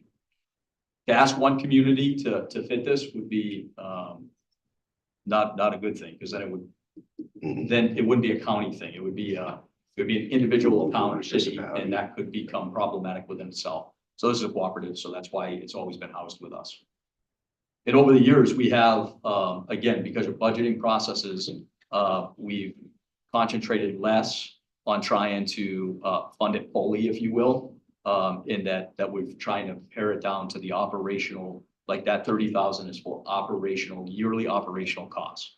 It's not for any fluff. We've asked them to look, again, each individual town and city to look for additional grant funding, and that we would support it. So that's how it kind of boils down. Okay, any other questions of the sheriff's budget? One more thing on this, if I may, when you're applying for federal grants for something like this, you look much more favorably on an agency that has an umbrella that covers the whole county, like the sheriff's department does, and not just individual agencies. So they'd much rather give their money to the sheriff's department to then get it out to the other communities. So that's one reason why they're a super conduit for this. The county is a super conduit for all of these services that are regional functions. I listened to, the agencies that came in, the outside agencies that really we should be funding, because it incorporates every place. And I can tell you, people move, people travel. If you go up to Hounslow Ave, part of that is Laconia and part of it's Guilford. All it takes is to walk 3 minutes, one direction, and you're in a different place. County, well, we incorporate both them towns, both the city and town. So this is a good place. Ask for that humbly on Hounslow Ave.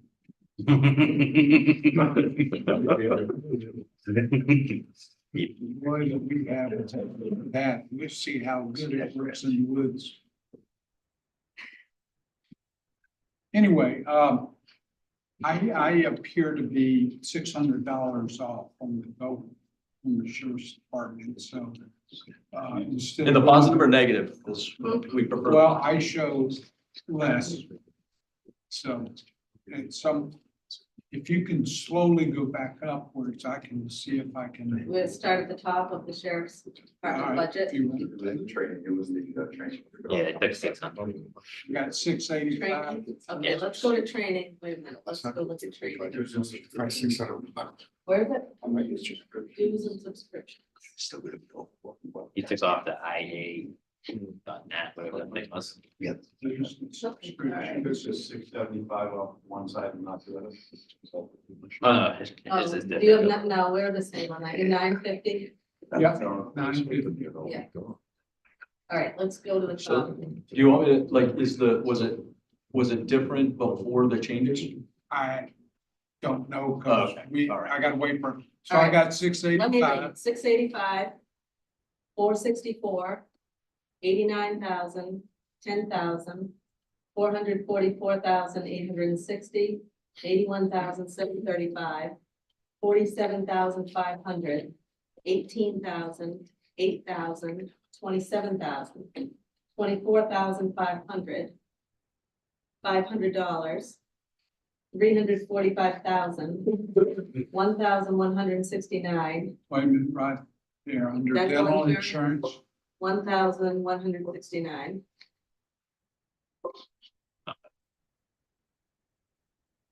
Okay, We need to keep going and check the bottom. no, let's just keep going. Okay. Great. Payroll tax, 104,600, 286,000, 1,560, $23,042, $40,996, $240, $11,040, $46,298, Oh, yep. 290, yep. $30,001, $20,000, 3,720, $66,800, 32,377, $500, $500, $950, $800, $200, $10,000, $5,550, $10,000, $500, $6,600, $2,000, $6,000, 3,185, 1,000, 2,500, 25,000, 10,000, 300, 8,001, 15,100, $80,028. We're good. Okay, excellent. So that total came out to $3,101,652. Correct. Now, there was a section on revenue that we talked about and adjusted this last time around that I'd like to review. That has to do with court security. So court security, I think we had increased it $100,000 from what we thought. I would feel more comfortable if we were to subtract that by 50,000. Because I cannot anticipate, like there's what I get reimbursed and what my expense is my expense is a little higher than what I get reimbursed. But I don't believe that I would need to show $100,000 more on the expense side to recoup $100,000 on the revenue side. Because the revenue again is, they give me, they give me a check of 100 and I spend 110. So I would have to increase that, and I didn't increase that. So as the changes, I know that there's going to be some changes in June of $1 a day per employee for court security. So there'll be a little bit of influx, and I feel comfortable at 50,000 rather than the 100,000. So That's I prefer to come back to you and say, hey, by the way, I got $50,000 more than to be under anticipated. So, okay, any other questions of the sheriff's department? All right, thank you. now I leaned my budget down, and I gave you an honest budget. I hope that the remainder of the delegation will look at this, and the commissioners here and the county administrator, I'm sure were surprised when I came in with some of my reductions because we didn't discuss it ahead of time. And some of this is, receiving information last night type thing. So, again, my chief deputy and I, we look over this budget and we get with the rest of the supervisors and we scrutinize this. So, there's not much more that you guys can cut. If you look at where the percentage increases are, it's been specifically, most of it's been insurance, related things that I have zero control over. And, it was the insurance and the tower rental fees. Listen, we're paying $1.8 million for a new radio system, and we're trying to fix the communication issues that we have. We can't fix it if we just replace the current system with new stuff and just slap it on the same placement it was. We're trying to fix it. So yes, that's an increase, and I don't like it. I don't like that I got to pay a private person, a private company for the space of this, but we don't own the property. We don't own the tower. So I'm kind of held to their standard. So my budget is a true budget. Thank you. Thank you. Okay, corrections. So Go ahead. there's two items in corrections I know I want to change. Anybody else has anything? Give me a line. So, Barber Services 53006. I'm sorry, what services? Barber Services 53006. I think we should put that back up to 2,000. That's what I have. And why? No, it's $200 and either the line, I'll just go and discuss this because it's kind of the same thing, 53,910 laundry services. We took off 400. I'd like to bring that up to 3,000. I didn't realize how much little things like that meant in the prison. Well, if we only actually spent 1728 and you're setting it at 1,800, so that's exactly what it was last year, and we don't anticipate any more or any less inmates. That number of, I think it was approximately now 65 inmates in or out.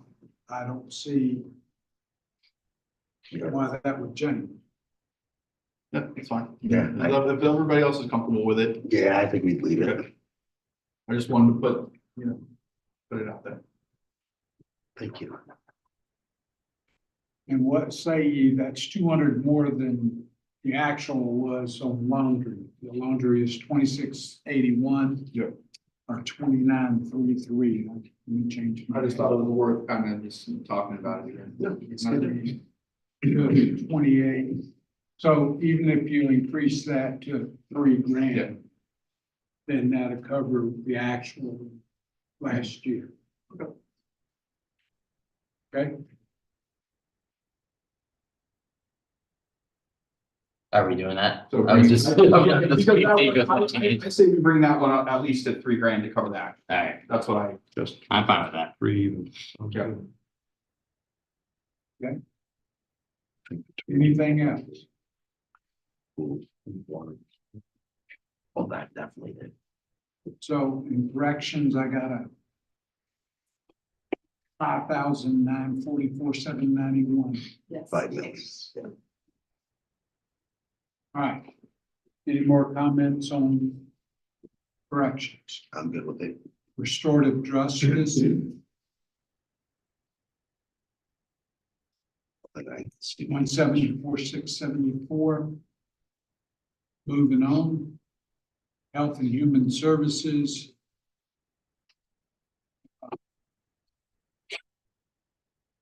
$7,668,417. That had to do with something we can't change anyway, so that's pretty much is what it is, if my memory serves me correct. Outside agencies. Outside agencies. That's what we just did today, right? Yes. So I think we should level fund those back to where they were last year. So that would be, where were those numbers? 165,000 for UMH. Cooperative, 50,000 for the conservation. Nobody else asked for additional funding out of that group. Then we have the new people requesting money in CASA. They've never requested money from us before. We're going up as it is, well, if we level fund everything. My recommendation on that is $5,000 to get them a kickstart, and they can come back and request more next year if they need to. But I definitely think the other agencies should be level funded, because 3 out of 5 of them level funded. And I think we should just keep everything level funded. Otherwise, we're bumping up the tax rate and we're adding an additional person getting, or agency getting money. So that's still gonna bump us up. If we decide on the 5,000 or 10,000, it's gonna bump us up from where we were last year. And just add to that, I agree with Mike on, at least I agree about level funding. CASA, I could go either way on. Because we asked for a big increase in taxes last year, and I'm trying to bring an as slim tax change to the people this year. So let me ask the question. First, some thoughts. We saved 8,000 from level loading the other 2. Correct.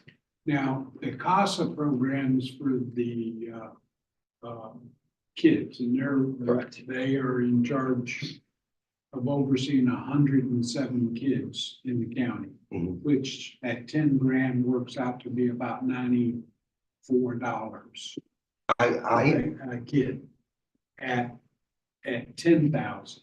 So instead of going to 5, if we took the savings of 4 and 4, that'd give us 8,000. I'd be perfectly fine with that. You know, that'd give us that starting point for CASA. It is their first time requesting money from the county. I understand they requested 10, and I'd love to be able, but we have a tax base we have to answer to, and I think by level funding the rest and giving them, even your idea, if we give them 8, then we're seeing exactly where we were last year. A little bit more. Oh, a little more. 8,000. Yeah, 8,000 Let you know, more, they we've did added request further service. Oh, yes. So I don't see anything. Yeah, they were turned down. It was, all I remember is Commissioner Burchell, or he may have been Representative Burchell, I'm not sure, but it was during that time. So they would decline. They did present and request, but then. I definitely think we should fund them Yeah, some I money, 'cause definitely, I'm not, yeah. I wouldn't be opposed to the 8 or the 10. I think the 8 is smarter. No, I agree. I'm kind of leaning towards the 5 because it's gonna be easier next year and the year after that to go up than it is to go down. Adding new things on the tax rolls, I'm not a fan of that. And even the 5 makes me, I'm gonna have to answer to somebody. So as a committee, what do you think? I guess everybody else wants to go. You speak. So, I mean, what we're looking at, and this is why I look at these groups a little bit differently. We're looking at 1% of our budget. Like really, the overall budget at 320,000 for all, is about roughly 1%. And most of the things that we put money in, there is a return on some of those, but a lot of it, there's not a return on investment. But in a lot of these agencies, I really believe that there's a return on investment. And, you know, we could all say we can't raise it, like ever, but eventually that means that what we are giving is diluted as just, we're always looking at about 3 or 4% of inflation. That's in a good time. That's what we're looking at. So I think as a committee, I mean, obviously it's hard for continuity because all this might get kicked to the road next year, but like we might want to think about how we're going to move forward and address, because most places are going to come back and request a little bit more. I just know from my district, the conservation district, that there is a return on investment there. You saw the brochure. I mean, I've seen it in my community. The co-op, they do a lot of services that I think eventually save us money in the long run. CASA, I mean, they're advocating for the most vulnerable children in our community. So, you know, this is a hard one. I understand for new, we go in there with a little bit less, but I think we probably should talk about or think about how, just if the rest of the committee would think about it, what we're gonna do. Are we just gonna level fund people forever, or are we gonna like?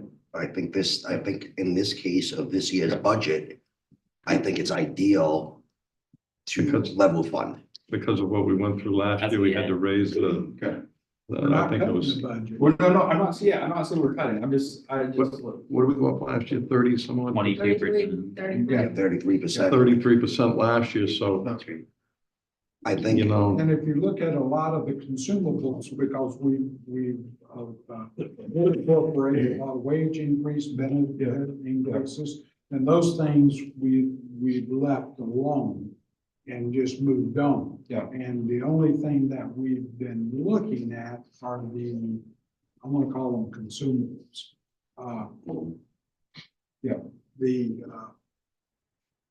Because the labor and all that's associated stuff can't touch. Yeah. You know, and I don't think we're done with that yet. I mean, budget wise, we might be done, but in the foreseeable future, unless something dynamically changes, then, you know, we're gonna be addressing this labor lines for a while. I'm gonna keep going up. So.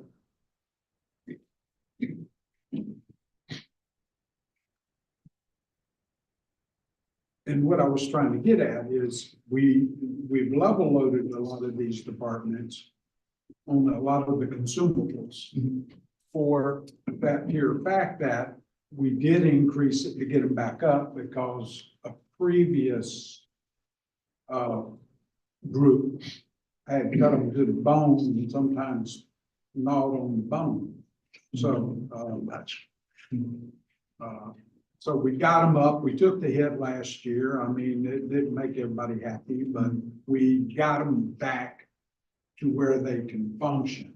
So, we haven't taken the cars away or nothing. All we've done, fuel costs are coming down. The CPI is 4.3%. The only thing that's increasing, electricity is coming down. It's soon to be about 8 cents. Your fuel's coming down. So those are things we have to budget for the unknown a little bit using some hindsight, but there's some savings depending on if we continue not drilling or if we go drill, baby, drill, you know, in a couple of months, we're gonna find that out. Okay, so I guess we get level fund and then, so where are we at? Level So fund and Mike, cost of eight? if we go back to that same question, do we, if we level load the first two, that gives us an $8,000 savings. Can we use that savings as part of CASA, or do we just reduce CASA to 5? I myself, they're the stopgap for the children's church, which don't have a say in most of their life. And so they didn't ask them in those situations. And so at least there's someone advocating for them. And that's at 107 kids, like I said, it's $93 a kid. So I'm good. I guess, Yes, Harry. So I'm trying to figure out what the difference is between Health and Human Services and CASA, other than the fact that CASA is appointed by a judge, I guess. And the other we're already paying for. Do you mean DCYF? DCYF, yeah, that's what I meant, DCYF. And sorry about that. So we're already paying for it there. And if CASA is gonna be doing Do they advocate for the kid, or do they do? What they do is when they get the call that someone says, I think there's an issue over here, they go and investigate the issue. They create a case to say there's an issue, and then they go to court and say, Mr. Judge, here's the issue and stuff. And once that's been done, then they are, other than. I think they continue with it. Can I have the Can we ask CASA Elsa? person come back up? I think the DCYS continues with it. Well, let's. You know, I have some figure of it these issues in some of my apartments, and it's always been them that's Can taking you care of. help us with this, this big overview picture? Yeah. So DCYF does stay on the case, but they are a separate entity. They're making their own recommendation. They're stating the facts of what's been, what the issue was. And they're working more with the parents' lawyers than with the CASA volunteer who's there for the child. So they are, they're continuing their house visits to make sure if the house they're removed from is a hoarding situation, they're continuing to make sure that the house is being updated. They're on the. They being CASA.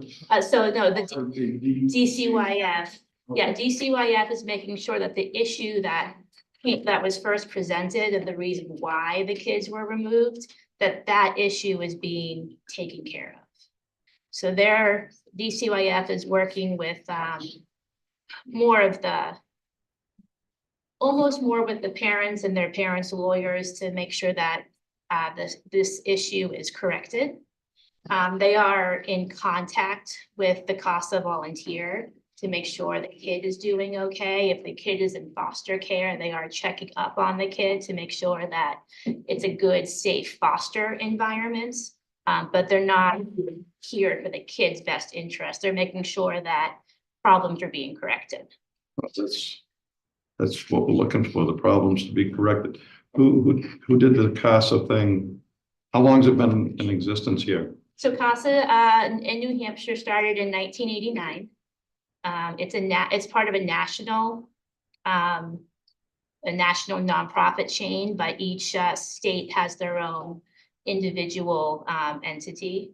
So we've been in New Hampshire since 1989, and our headquarters covers the entire state, where some states have like different branches that split out the state, but we do the whole state. I don't know, I still feel like it's duplicating. You know, fixing the problem is fixing the problem, whether it's DCYF or it's them.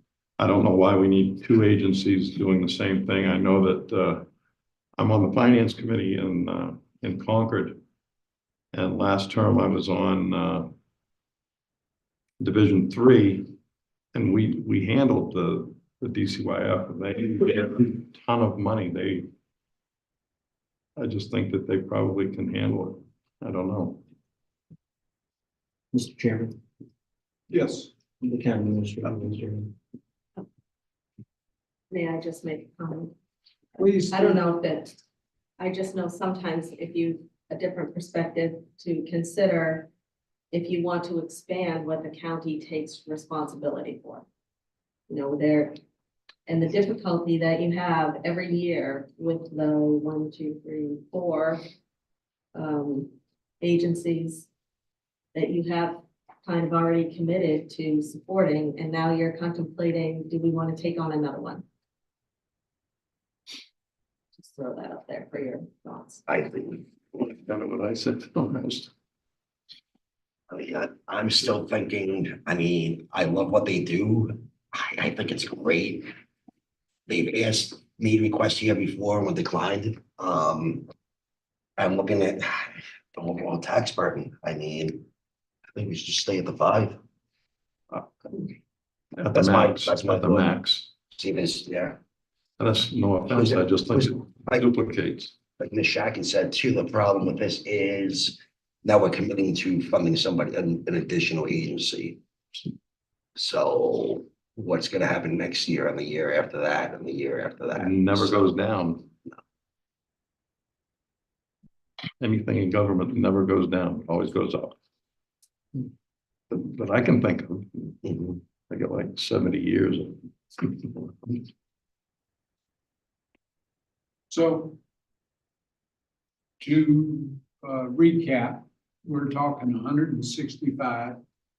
Correct. We're talking 50. Correct. 32. Correct. 56, and 5. Correct. So that puts us still $5,000 more than we were last year. Which is kind of. Do we have consensus? You have What do you consensus think from me of on the current ones. I'm just trying to still wrap my head around the CASA one. I mean, I think we should give them some type of funding. I do believe it should fall between the 5 and the 10. Mr. Chairman, Yes. if it makes the subcommittee's decision just a little bit easier regarding the CASA question, your recommendation still has to go before the full delegation. So really, the burden of deciding if this is money well spent really falls to a majority of the members rather than this committee. And this is difficult. We all. Do you mind if I put you on the spot for a Not at all. Or you guys, for a moment, hypothetically, if the delegation, if there wasn't a requirement of the delegation to approve the budget and you were the sole responsibility of this budget. Would your group fund this I take based note, on what? I take note of the county administrator's point. You know, does the county want to get involved in another agency? My response to it is, we all see that horrible trial on television, the tragic case of Harmony and Montgomery. If this $8,000 can save just one person from that type of a tragedy, it's worth a shot. That's my opinion. But I would also ask the young lady who was here, her agency is going to function with or without any subsidy from the county. Right. If Representative Ward's suggestion that $8,000 be contributed to this line item, what is the direct benefit? And that's what I would ask the young lady behind me. Where does that $8,000 go? And can it prevent something from not happening like what happened to Montgomery? That would be my question and my position. And thank you for asking, Mr. Chairman. And another thing to kind of think about a little bit is DCYF is to a certain degree, almost an investigative agency. You know, like they have a different mission. I mean, obviously they're for children, but it's almost a little bit of a different mindset versus CASA is. They're more of a CASA advocate. They're for the child. That's their whole, they don't, you know, like that, their focus is the child and going through something horrific. So Can I throw a wrench in one of you and say, can we do it at 75 and call us all happy?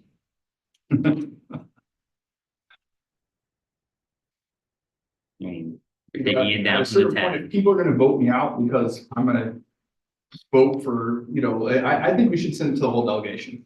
I think we send it, We don't want We're to send an supposed, open we're can tasked with No. coming You back. do not with want to send recommendations. Don't send it over, man. You don't want to do that. No. Right.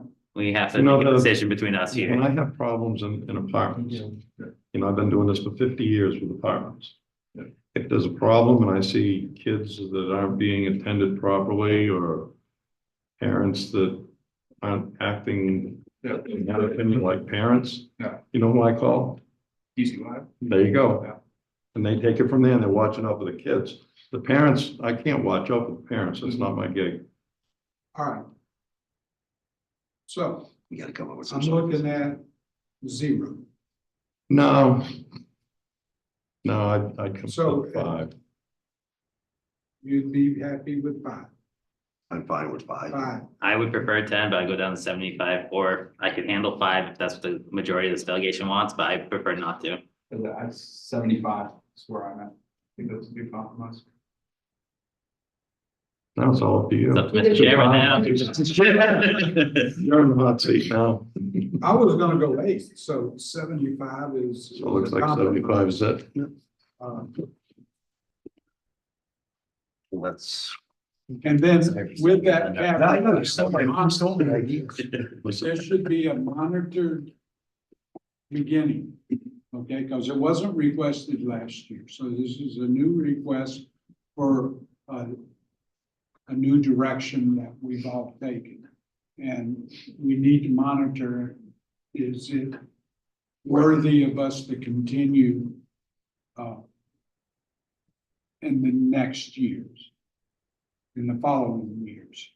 So as you can see, it goes anywhere from 0 again to that. So and we probably spent more on this discussion than we have most line items. I appreciate the discussion. So, And Mr. Chairman, the director it should be recommended that she attend the full hearing by the full delegation. Absolutely.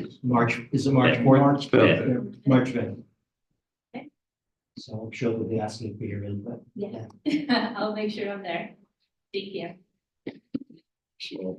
so I have for Because I could watch. Ruth, 300 and 500. Yes.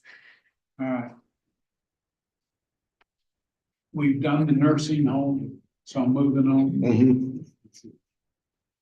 Is there anything else in nursing altogether? Not that I can think of. As far as those, the catwalk and stuff, that was part of the 90 grand, we reduced that to. And if there was any savings out of that, they could use that for any of the other capital projects that was done. So we're good with that. So, I come out to a grand total of, for nursing home, 14,121,876 for a grand total of everything being 36. And I got some differences somewhere. I got about $200 difference somewhere. All right, well, it's like, it's not in the nursing home, so if we go back up to the You're just general, playing with two different numbers, All right, 200 so- apiece. right here, after you got capital projects, debt service, general fund, 22 million. All right, right before the nursing home starts. We just talked about two different line items. You wanted to change by $200. That's what I said. Am I wrong? Maybe. Well, no, we checked cash, we were right average. Yeah, he did, maybe did. 21,974, No, general, 21,974 now, so somewhere in there. well, let's just do the ones we didn't agree on, or we haven't talked about. Did you, go to debt service? Just up a little bit, debt service. Debt service, 702,764. Okay, capital projects, Capital projects, 55,000. no, it's 205. There you go, that's it. All right, so that's for line 57. Right, this last meeting, you added this 150,000, this building control system, That's right. So that's bringing that to 205. 205, right? So the capital project went from 55 to 150, It went from 55 to 205. 205.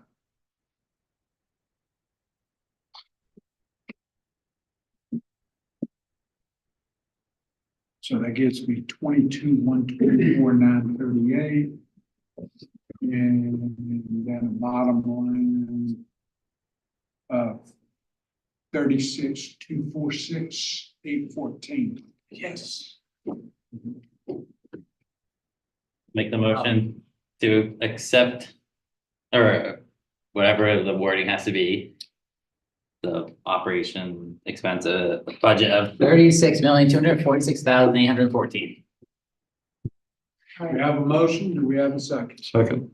Second. In here, motion second.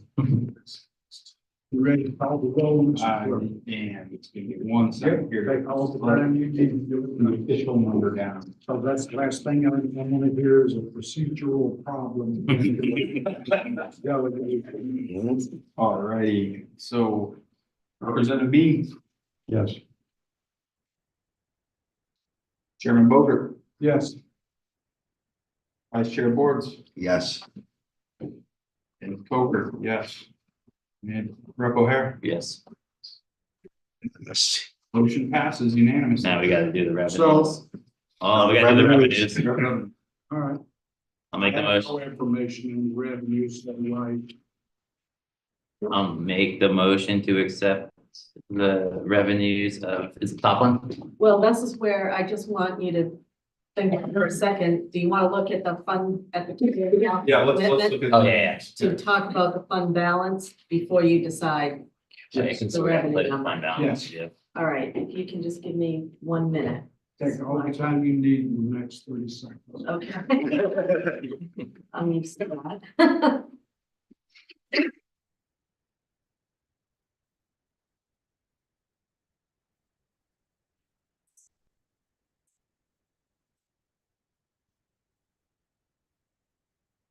So you're at a 2.5 Let me just verify that I have the right revenue.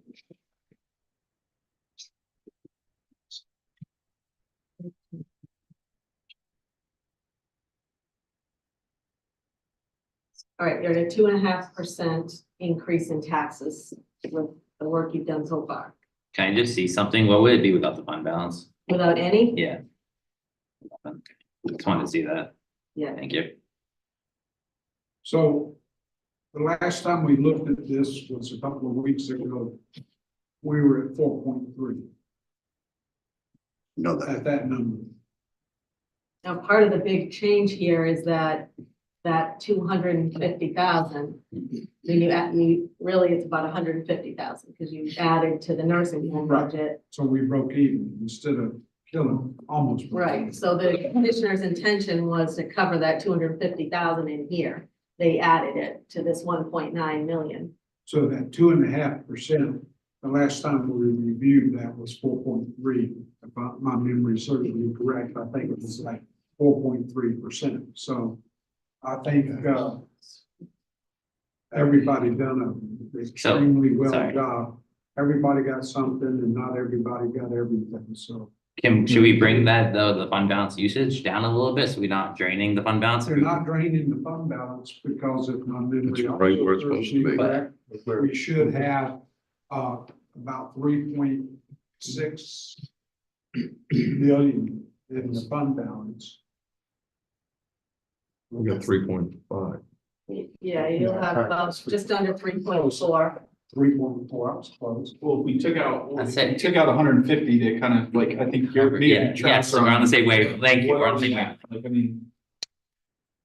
I don't. If we bring it down to like 170, 1.75, whatever, What know. was your, if I may? it's ask, 3.3%. I'm okay with that. Your and I'm not philosophy killing was to fund keep it balance. about 3.5. The board of commissioners are unanimous in stating that the fund balance should never, ever dip below 3 million and should be somewhere between 3 and 4 million. We feel that's a reasonable improvement going forward with subsequent budgets. What's the balance if we go to the 1.75 in the fund balance? Yeah, the policy, there's actually a policy.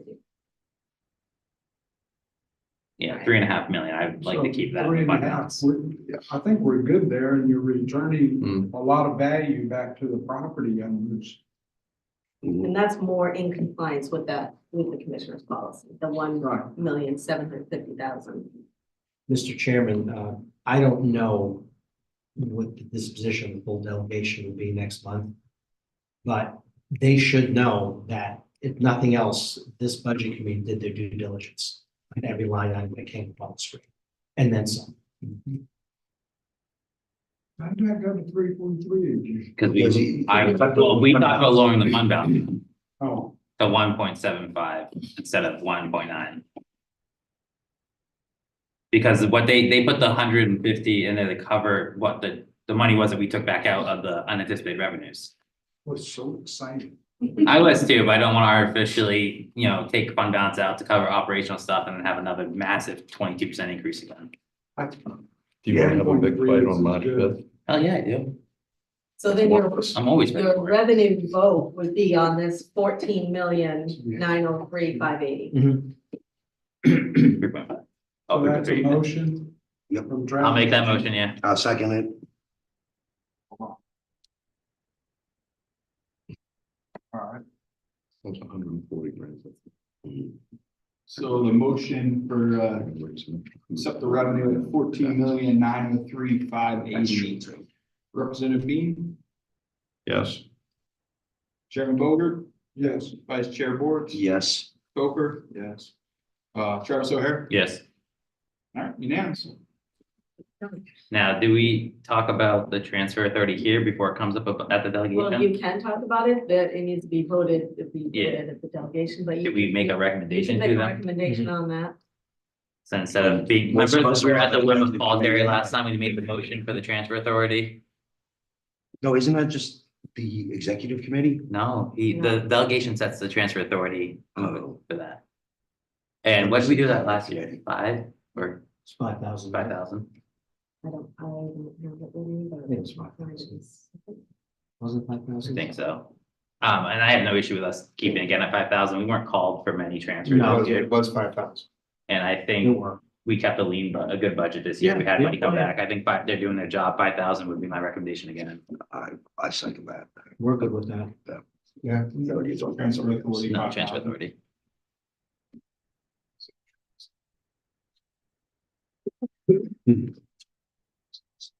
Oh, that's team. Representative Lee, Yes. Chairman Bogert. Yep. Vice Chair Boards, Yes. Coker. Yes. And Travis O'Hare. Yes. Now, one last thing, then we can. I'm gonna go ahead and put a presentation together. I'm gonna work with Deb. If she don't mind, and. She doesn't. Then, that way I'll put a presentation together and, instead of emailing each and every one of you, I'll try and get with each and every one of you individually. To make sure that y'all don't have any issues with the presentation, and then, it'll be presented. Yes. It's on the front. Yes. I don't know if this is the right place to put this, but did you put it on the agenda to talk about the county attorney? Oh, yeah. And I make Not on that- this agenda, but. I know that it's on the March fifth. Yeah. But it would be nice if at least some of the people are gonna know what's going on with that. So you guys have an idea what's going on with the county attorney? Okay. I just didn't want everybody to be blindsided and probably won't see, but. Yeah, Attorney Ronois wrote a letter. I think I'll ask him about the letter and that it'd be appropriate to circulate that to the whole delegation so that everyone would be on board with. You know, there are some people from the prior delegation that are trying to derail his All because his of gun stock, nomination right? because of gun stock. Oh. And his recommendation to me, that actually turned out to be correct because they brought us to court, I don't know, 3 times, I guess. And they lost all 3 times, and they brought a few of us in front of the ethics committee. And we were found not guilty in the ethics committee. So why they're trying to derail him from this promotion seems to me to be unfounded. I'll say full transparency. I've already emailed all the executive counselors recommending that they appoint him. So have I. Good. I think he's a good guy. He gave right information. If he'd have been wrong, So, need a motion. Motion to adjourn. Yeah. Someone likes to everybody to know. Yeah, Yeah, the time is there. Like I was just saying, somebody